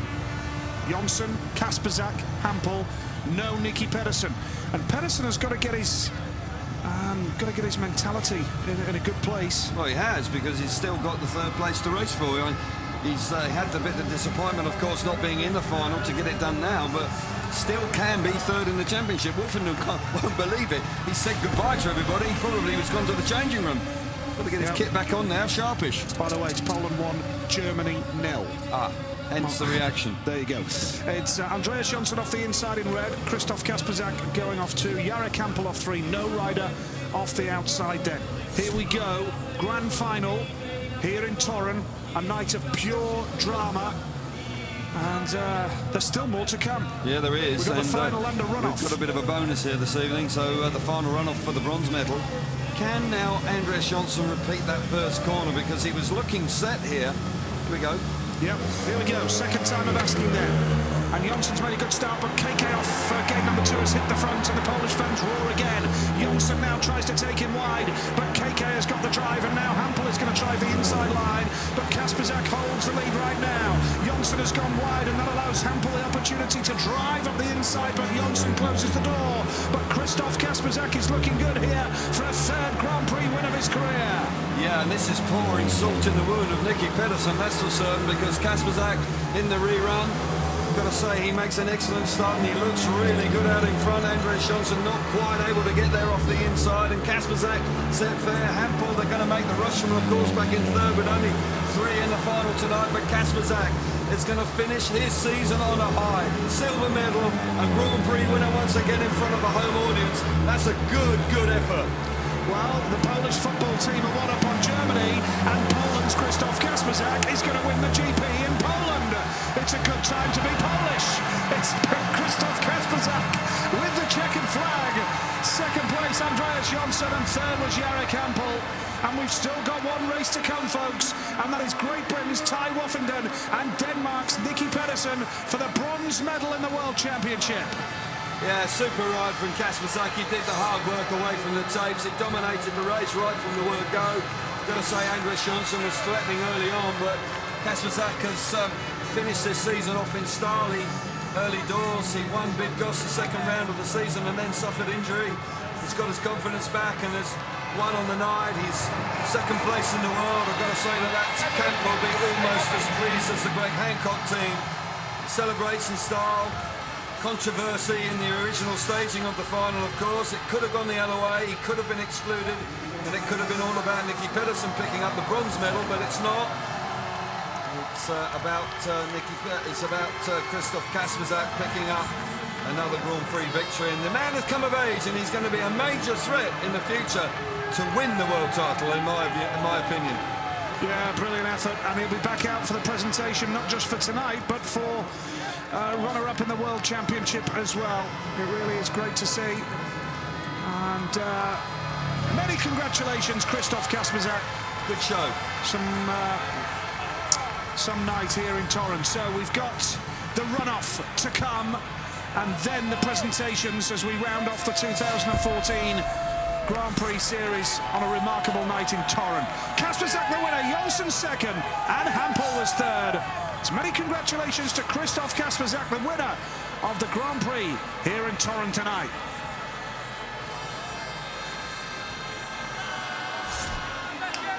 Well, Krzysztof Kasperzak continuing on his celebration laps, but I think it's still a runoff to go, and he's forgotten about that. He's doing a bit of a burnout here. We'll see it again. It's a relatively straightforward final for him, actually, in the second time of asking. He comes roaring out of gate 2. It's tight as they come off the first corner, with Jonsson trying to squeeze him up and Hampel sort of trying to get himself up the inside. But once they complete the first lap, I've got to say that Kasperzak looks like there's no way he's going to get past. Even the form of Andreas Jonsson this evening has got no reply to this man out in front. Nicky Pedersen won't be watching this with too much glee, will he? Because he feels that he should have been in the race. But sheer delight for Krzysztof Kasperzak. And I've got to say that the man has really dedicated himself to the sport this year. There's been a few changes in the scenes behind with the team, and a new way of approaching his racing this season. It's paid massive dividends for him. He's a multiple Grand Prix winner this year. He's the number 2 in the world, and winning 2 Grand Prix, of course, in his home country, Bydgoszcz and Torun. Well, he'll be a fan favourite in his home country, that's for sure. He'll be a superstar right now. Yeah, very much so. And, well, we're going to remember this night for a long, long time. Few discussion points, aren't there? Just a little bit. I mean, it's truly remarkable. And the one about the exclusion, I'm still not sure, you know. No, and that's not like you, Kelvin. No, I'm still not sure. It's a really difficult one. If it had gone the other way, you could have felt for Kasperzak, but Pedersen had made the move. But as it turns out, sport can be cruel at times. It's gone against Nicky this time, but Kasperzak has then picked himself up and bounced back with a magical ride in the final and delighting the home crowd. We've got to wait now, of course. Ty, it'll be interesting to see what sort of mental state Ty Woffington is in, because clearly he was waving goodbye to his Grand Prix series, and as world champion, he's mentally it's shut down, and it's not always easy just to flick the switch to put all your focus back on again. So it will test him, and of course it will test Pedersen to see if he's actually got his emotions back in check, so he can focus on trying to get the job done in the race-off. Well, yeah, a huge test of character here for Nicky Pedersen and for Ty Woffington. Dead right. The ballot for gate positions is coming up shortly, I'm sure, and then we will have the it goes inside outside, doesn't it? It goes inside and outside. You can not necessarily. It'll be interesting to see if they have to go from the starting box, but Pedersen was off the outside last time. You do get that lot of speed, don't you? We've seen it where they get speed down the back straight. That back straight rather. Look at the people there. Look how they're enjoying it. It's so good to see big smiling faces. Has been really entertaining this evening. They've had their money's worth this evening, that's for sure. And we've got a bonus now. Here we go. 2 boys, head to head. Yep, so here's the ballot.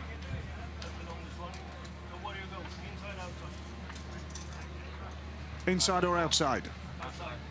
Ty's going outside. Not really a surprise for me, because when he won his 2 races tonight, he did that from the outside. That means Nicky will go from the inside effectively, as long as you could start right in the middle of gates 1 and 2, or 3 and 4 rather. Patience once again required for people. They were quite happy to see a bit of extra, weren't they? Nobody's left. They want to watch all the fireworks, all the celebrations, champagne moments to come, of course. Yeah, it's an extra race for them to enjoy, and just wonder how much more drama there can be. Well, yeah, it'll be interesting to see how Ty goes. Just wonder whether Nicky will be able to just get himself refocused here. Johnny Jorgensen playing a role now. Nicky Pedersen will feel that justice would be him winning this runoff. That's how Nicky will be feeling right now. I agree with that. Yeah. Ty, of course, has had a disappointing night by his own high standards, as now chatting with his team. And Pedersen is in the blue helmet. So Pedersen blue, Woofy. It's just a shootout now for the bronze medal to finish 3rd in the world. As we said earlier on, that man, the outgoing world champion, will be very keen to try and finish in the top 3. He's had a bit of a reprieve here. It wasn't on the cards for him. It's a bit of a bonus for him. Not only it's a bonus for the crowd and all of us to have an extra race this evening against 2 world-class competitors. It's 2 world champions. Yeah, 2 former world champions. Former world champions. It's an opportunity now for a medal, and Nicky was in his interview with Chris Louis earlier on this evening was saying it's all about 3rd place. Is it ever? Pete Adams just encouraging his man. Here we go. This is, as you said, Nigel, rightly saying, this is a test of character for both of them. I believe the way it is, Nicky will feel if there's any justice, he will win this. And Ty Woffenden will feel, well, I've got no pressure. I thought it had gone anyway. Nothing to lose. Let's just give it a go. Yeah, I agree with that. Not often justice in sport, though, is there? It can be extremely cruel. And Woofy there just getting on his bike. I don't know if they've changed the bike. They've had some mechanical, not mechanical concerns, but setup concerns this evening. Hasn't been able to get the bike off the start. You can hear the noise in the tunnel there. It really is quite dramatic. This is just for 3rd place. Can you imagine if this was for the title? Oh, unbelievable. Can you imagine if the world title was on a runoff? Yeah, I know it was done in the world final days, I wasn't have had that, actually. When I won my first world championship, I had a runoff. It is quite a nerve-wracking experience, I tell you. The nerves are jangling then. And I'm sure they are here. I get the feeling that, both these boys are proud men. They want to be 3rd in the world. So here we go. This will be the final race. I did say the final is going to be the final race for the 2014 Speedway Grand Prix. Yeah, they were playing with it. And let's hope there was a super race to bring the curtain down between 2 former world champions.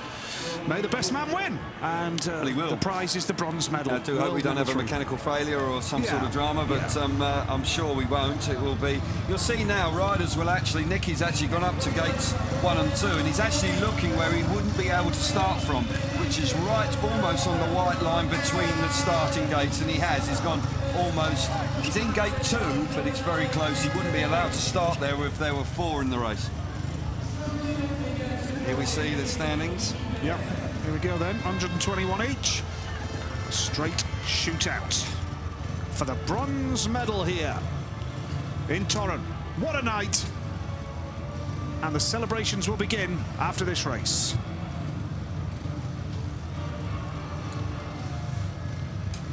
Here we go with the first ever runoff for the bronze medal. Here we go. Nicky Pedersen is off the inside in blue. There's only 2 riders.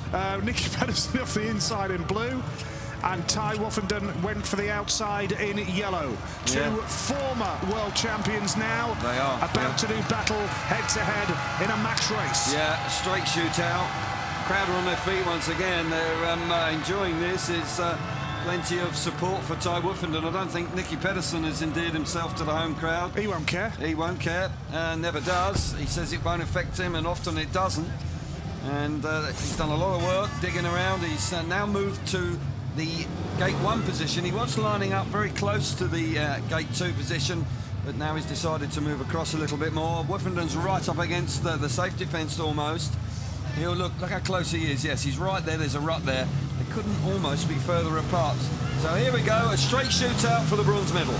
We know that Hancock is world number 1, KK is world number 2. Who is going to be world number 3? Nicky Pedersen has made a great start from the inside, and Woffington is going so high into the banking. He's got this. Oh, the door has been closed. No room from Pedersen. Pedersen, to be fair, knew where Woffington was going to go, and that will wind Woffington up. Woffington now is going to try it again at the end of lap 1. Pedersen has the lead, and Woffington almost lost it there, but he's closing ground again. He is indeed. He's using that outside run. Pedersen's trying to have eyes in the back of his head. Woffington chopping to the inside. Pedersen slams the door shut. Woffington up the banking once again. They go charging down the back straight. Pedersen with a little bit of breathing space. Woffington now coming to the inside. Can he make it work? No, that's it. No. It's all over. Yeah. It's all over. Nicky Pedersen has got the lead. Woffington lost control momentarily, and Nicky Pedersen will feel justice is about to be done here. And there's boos and whistles all around Torun. The pantomime villain is 3rd in the world. What a race! And Nicky just looks around at the crowd, puts his hand up to his ears. Brilliant! You can't take it away from him. After all that emotion, he's absolutely jumped to bits with that. And he showed a lot of character. He got himself back in control. He made an exceptional start. It was a terrific effort from Ty Woffington and a great sportsmanship between the two. Because they've had their moments this year, I can tell you that. Earlier this season, they really were at each other's throats. But Nicky Pedersen, not the fans' favourite, but he won't care about that because he's now secured 3rd place in the world. And it was a terrific shootout for it. What a night of Speedway. It really has had everything. All the emotions, adrenaline, outstanding racing. A 44-year-old securing the World Championship for the 3rd time. Kasper Zak, the home favourite, winning on the night and securing 2nd in the world. And Pedersen and his team now securing 3rd place, and fair play. Absolutely, congratulations to Nicky Pedersen, world number 3, a terrific achievement. He has really worked hard for that. I'll tell you, he has. Yeah, and, he was, well, now a donut. I've never seen him do that before. No, steady on. threw it away.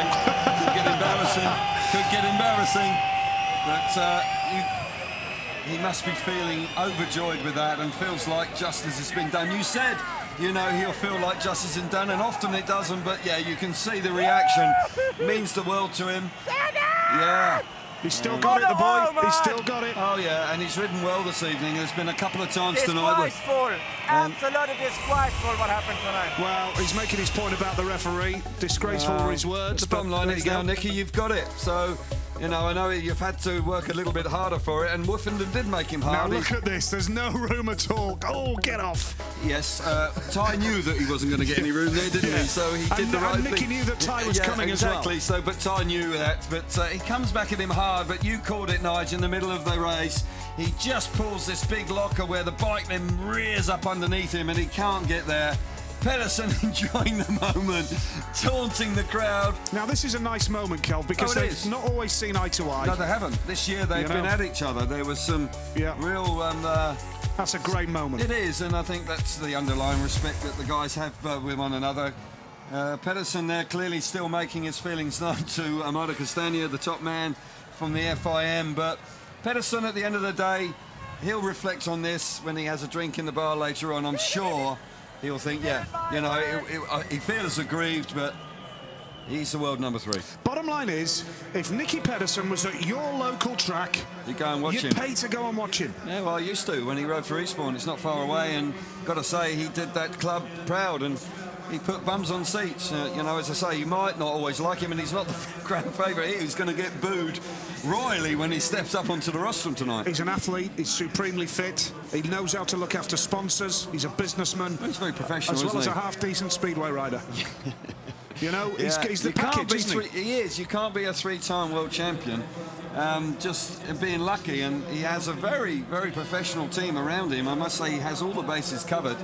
His fitness is supreme. He's come back from a nasty shoulder injury again this year, and he's secured 3rd place. But Greg Hancock, you know, this is a supreme effort from him, and as an American, he has, you know, his World Cup performances in the last 2 years have been truly extraordinary. He has been very proud to represent his country in the World Cup when America has been missing from the World Cup over recent years. And Greg has sort of been the lone man flying the flag for the USA. But yeah, he's not only done it for his team, he's done it for himself by winning the individual World Championship for the 3rd time.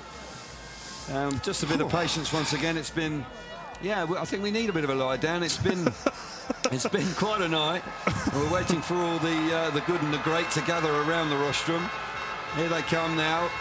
The world champion comes out on the big truck, and this will be sweet moments for him. And there he's got that World Championship winning suit on. It was prepared earlier, and now he can wear it with pride, looking resplendent, certainly, in that new suit. And he's going to enjoy this immensely. I've known Greg since he first came to the UK, and I've got to say that he's one of the nicest people you'd wish to meet. And I know you've spent some time with him as well, Nigel. You knew him well when he rode for Cradley, of course. And well, I was working at Cradley when Greg first came over.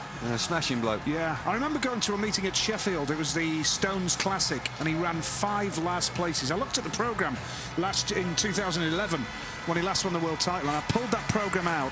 0, 0, 0, 0, 0. Well, he's changed that, hasn't he? He sort of doesn't happen to him very often now. People. You know, he's well regarded around the world. He's the Mr. Nice Guy, and often Mr. Nice Guys don't always win, but he's the exception. He's managed to do it 3 times. This man, of course, has made his mark this year. Kasperzak, often on the big night, may have caved in. You can see he's mentally exhausted, but still inside delighted.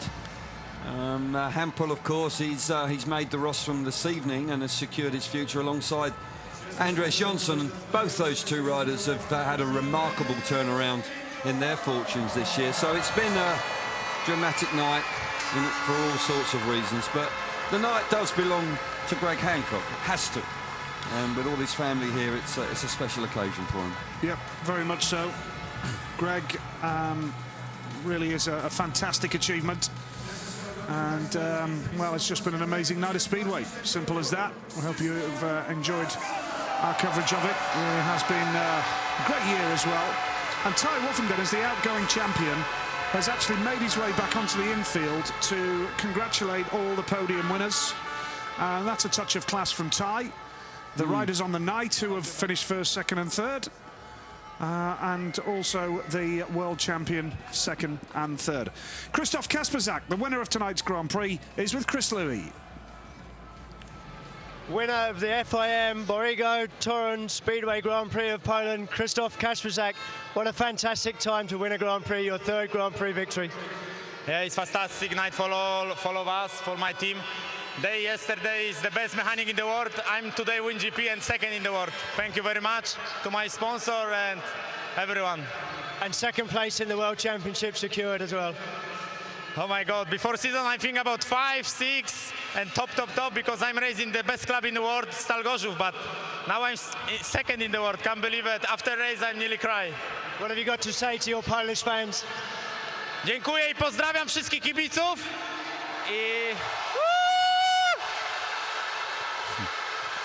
Greg Hancock is just having an emotional hug with his children on the infield. Oh, Krzysztof's still going. No, he's got more to say. Za każdym razem, gdy ubierałem kaski, słyszałem wasze owacje przed wjazdem na tor, dodawało mi to 100 koni więcej. Dziękuję bardzo i pozdrawiam. Dziękuję. Dziękuję. Well, it's the only word I know. He's thankful for the support, and rightly so, because he's won 2 Grand Prix in his own country this year, and great effort from him. Very much so. So we have the podium presentation about to happen from tonight's meeting. The overall standings now, just to confirm: Greg Hancock 140, Krzysztof Kasperzak 132. Nicky Pedersen beat Ty Woffenden in a runoff for the bronze medal. And by the way, there's a lovely moment right now. Ty Woffenden is on the infield, waving to the crowd and applauding the fans as outgoing world champion. That's a great gesture. Now, here we go then.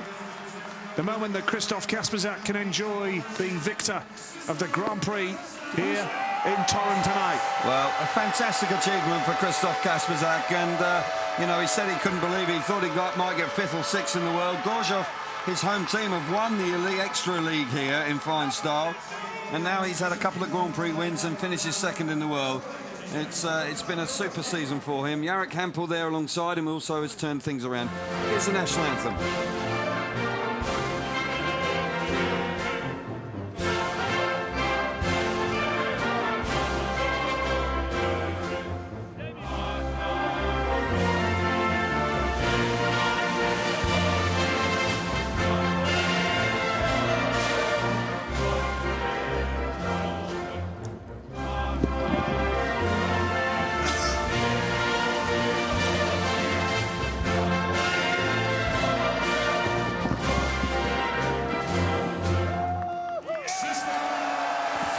Days for Krzysztof Kasperzak. He's chuffed to bits with that, and rightly so. And outstanding performances. The other two boys alongside him, how on earth they've turned their seasons around, that really is. And I think I saw that Andreas Johnson's finished 6th in the world. You know, not very long ago, he was 14th. Yeah, and nowhere, remarkable. dead and buried. So never give up. Never give up. Well, Tony Steele from the FIM making presentation to Jarek Hampel. Third place for Jarek. Smile back on his face. That's good to see. He's had a desperate time, and then last two Grand Prix he's been on the rostrum. A win and a third. Not too bad. Andreas Johnson, second place on the night. That's a win and a second place in recent Grand Prix for him. One in Voyens, of course, and second here. Kasperzak just having a chat as well with the dignitaries, and Andreas Johnson, it's good to see him back on top form because he's a classy rider, really classy rider. Very much so. And now the presentation to the winner here in Torun tonight, Krzysztof Kasperzak. Many congratulations to him. It's a tremendous achievement for Krzysztof Kasperzak, his third GP win in 12 finals. So 1 in every 4 he's won. Decent record, good stuff. Yeah, absolutely. And for a while, you know, Kasperzak's taken his time to be able to perform at this level, but now he's found the key to it. It's a heck of a trophy. It is a heck of a trophy. You're going to have a trailer for it. There'll be no champagne, by the way. They're holding that for the World 1, 2 and 3. Why not? Nice shots here. Great silverware. And, well, apt, really. Apt for the occasion, isn't it? Spectacular show. Trophies for a spectacular show tonight. So now, that's the result for the evening. And now we're going to... for the result for the World Championship. Nicky Pedersen, of course, will come up first. There's third place in the championship. Looking forward to the reaction of the crowd? Yeah, I think there will be a reaction, Nigel. I'm not sure it'll be the one that Kasperzak just received. Nicky's still making a point. Still making a point. Well...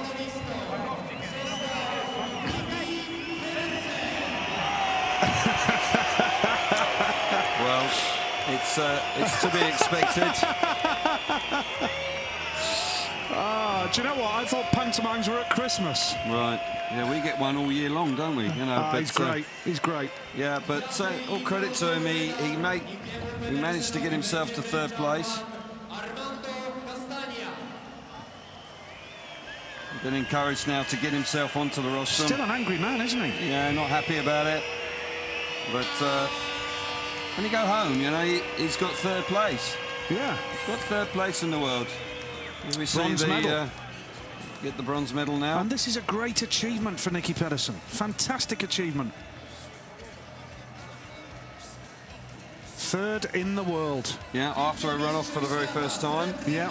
And they got the better of the outgoing world champion. That in itself was a result. Kasperzak is still enjoying himself, second in the world. Won the league title with Stal Gorjov here in Poland. And a decent season, hasn't it? Wins the GP and finishes second in the world. Doesn't look like he's suffering with that knee there. No, he was bouncing right now. Yeah, the way he sprinted off the centre green as well. And leapt up onto the stage.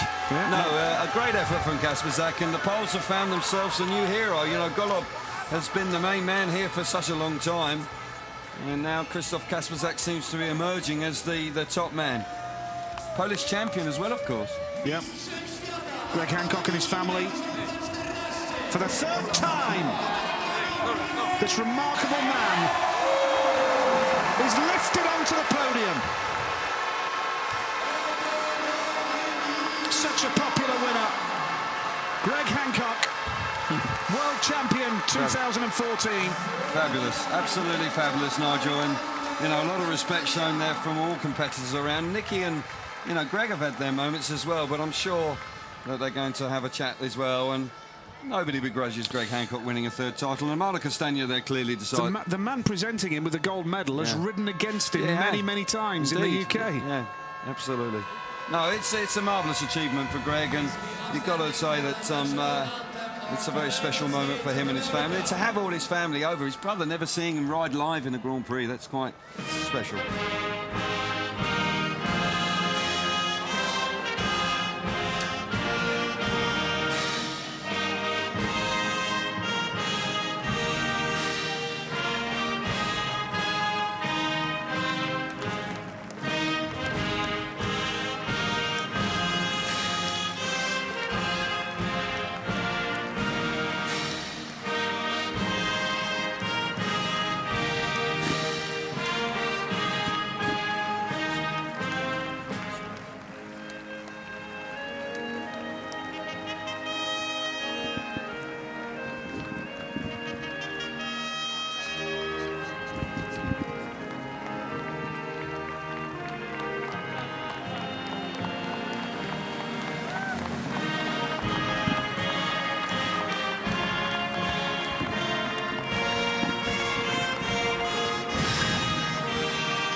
What a moment for Greg Hancock.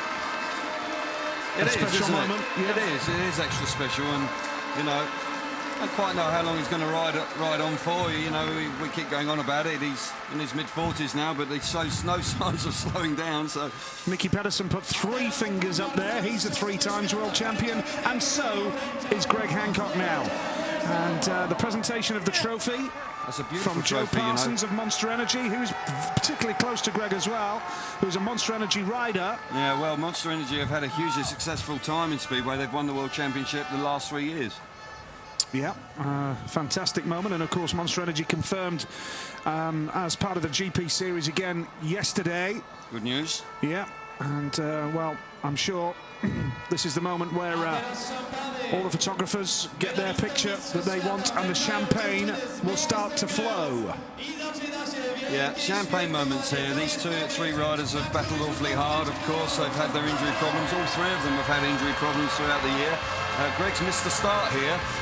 He hasn't managed to get his champagne working, and it's the first start that he's missed all season long, Nigel. It's he's getting absolutely filled in massively here. Nicky's having a go at Christoph, getting a bit of revenge back there.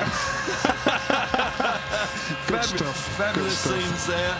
And a fitting way to finish the Grand Prix series off. It's been a fantastic season, hasn't it? You know, we've had our ups and downs. Give him a helping hand. Come on, That's help right. him, boys. Yeah, he still hasn't got off the start line. Finally, we get there. Yeah. Come on, champ. Come on, join in the fun. You've done it before, twice. He has indeed. No, what a marvellous career. Brilliant. He's only missed 1 Grand Prix. Yeah. You know, he didn't turn up in Voyens. Can you believe it? Poor effort. Poor effort. Yeah, he let us down there, didn't he? Yeah, but he did, yeah. He certainly got us back in fine style subsequently, didn't he? Yeah. And terrific scenes. And I do hope I have the opportunity to congratulate him in person, Nigel, and it'll be lovely. Because he's an easygoing guy, and he's always got time for you. He's always got time to chat. Very much so, yeah. Well done, Greg Hancock. Brilliant stuff. And Nicky looks like he's enjoying himself now. He was there's a little picture bit... here with Tony Olsen, Kel. Sorry to interrupt, but they're doing a photograph with the race director, Tony Olsen, because this is Tony's last meeting as race director. So nice that they've... I'm sure he only went up for a photograph, but he ended up with champagne all down his back. He needs a shower now. Well, he's just been showered in champagne, so he's going to be feeling a little bit uncomfortable. But Nicky Pedersen, they're having a chat with him about it. Yeah. Nicky seems to have relaxed a wee bit. I think he he's beginning to realise now that actually, although he feels aggrieved, he got the job done in the end. Yeah. And he did it in a way that was actually very, very impressive. So, yeah, I think once he gets over the emotions and the anger of it all, I think he should feel very proud of himself. Well, we are going to hear from the new world champion again.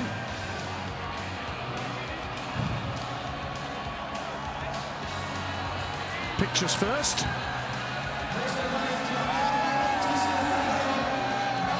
Great moment for Greg Hancock. It really is a remarkable story at the age of 44. I do know that Martin Hagen is working heavily with Billy Hamill in America to try and develop you youngsters in America. And, to them, yeah, and I know there's several riders coming through the ranks, and you know, Greg needs to hang around a little bit longer to see if he can be joined by a new star from America. But if there's any inspiration riders in America need, just take a look at this man. Yeah, absolutely. He's on top of the world again. And the way he rides in the World Cup. This is fabulous with the children as well. Yeah.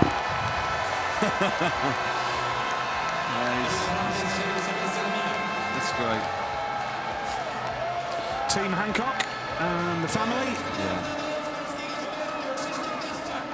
Great picture. A little bit chaotic, but they won't worry about that. The stars and stripes are in. They've got it all because he's married to Jenny, isn't he? She's Swedish, and they live just outside Stockholm, and they spend time in both parts of the world. But yeah, spends the European winter back in America, which is a nice place to go. Just as the sun goes down in Europe and it gets cold, he heads out to the Californian sunshine. That's a decent arrangement. Can't be bad, can it? Looks well. Can't be bad. It's certainly it's given him some longevity, but no, it's super scenes here. Yeah, fantastic. Well done, Greg Hancock. And his young boys. Wonder if we'll see Wilbur and Bill on a speedway bike in years to come. Little baby back home in Stockholm as well. Let's hear then from Greg Hancock with Chris Louis now. The series ends on a night of high drama and tension here in Torun, but 2014 is all about one man. That's number 45, Greg Hancock. Congratulations, Greg. Hey, thank you very much. This has been an incredible year, an amazing run, and you know, I mean, it's hard work out there, but you fans, you guys make it what it is, and we do the best job we can on the track. But thank you to all my sponsors. I mean, there's so many: Monster Energy, there's Coast Fabrication, Redline Oil, Motion Pro, and I mean, I don't want to forget anybody, but my family and my mechanics, this one's for you. After the crash in Gorzów, you had to sit out the first ever time of a Grand Prix. You missed one round. How tough was this? That made it tough, didn't it? You had to dig deep. You know, you just kind of, it's been one of those seasons. There's been so many injuries, and sometimes it's been it's always been one of the top guys that's had a problem. And, you know, I joined that club, and it was so frustrating, and you get angry, and you want to know why, but in the end, my finger was okay, and I could race. That's what it's all about. Greg Hancock just keeps getting better and better. Your plans for 2015? Hey, looking forward to it. You know, it all starts again after tonight, but for now, it's party time. Congratulations, enjoy the party. Thank you very much. Dzień dobry och dziękuję bardzo. Good stuff. Great world champion, a pure gentleman, no doubt about that. Kelvin, been a great year. Thoroughly enjoyed it on the tour once again, and you do get the feeling it's going to get bigger and better next year as well, with the Etihad in Melbourne, the new stadium in Denmark that we're going to as well. It's been a great year and a fantastic night tonight as well. Yeah, thoroughly enjoyed it, and we've had a fitting finale, haven't we? And Greg Hancock and Christoph Kasperzak enjoying a super evening. And yeah, it's been a roller coaster at times, but I've thoroughly enjoyed it throughout the season. Been terrific. Kelvin, good to have your company, and we thank you for enjoying the action with us throughout the year. The deciding round of the 2014 FIM Speedway World Championship came to the Marian Rose Arena in Torun, Poland. Purpose-built speedway venue and all about Greg Hancock hunting down his third world title. He needed 10 points to be mathematically certain, and that is if Krzysztof Kasperzak, his nearest challenger, carried on riding with a maximum. But Hancock got it done relatively early. There was a terrific atmosphere, not many spare seats in the house as the riders built up to the action. Ty Woffenden, the outgoing world champion, knew that he really was just chasing a medal position. Drama early on, Woffenden went down, but back for the restart, and it really was spectacular. Michael Jepsen Jensen, after the clash there, suffered a broken collarbone. Awful landing, and broken collarbone it was. But as the action progressed, Hancock was immaculate, typically away from the start. Superb gates and picking up points with 2 straight wins from his opening rides, almost there, touching the World Championship trophy. It was a great start from Greg Hancock, and Krzysztof Kasperzak kicking on towards the silver medal as well. At the age of 44, many say it's the greatest achievement that a speedway rider has ever pulled off in the history of the sport. He was confirmed as world champion in his 3rd ride, a magnificent effort. And then it was all about the battle for the top 8, who would pull through to secure their place in the 2015 World Speedway Championship Grand Prix Series. Well, the answer was Andreas Jonsson, Jari Campbell kicking on, and Krzysztof Kasperzak won the meeting in sensational style. It was a breathtaking night of speedway, all sorts of issues to be decided, and Ty Woffenden and Nicky Pedersen went head-to-head for a medal, the bronze medal, because Kasperzak had done enough to secure silver. But Kasperzak kicked on, and then there was drama as Pedersen in the first staging of the final was adjudged to have caused a stoppage of the race. That allowed Kasperzak back in. He won the meeting, and that meant there was a race-off for the bronze medal. That was won by Pedersen. The World 1, 2, 3, Hancock, Kasperzak and Pedersen.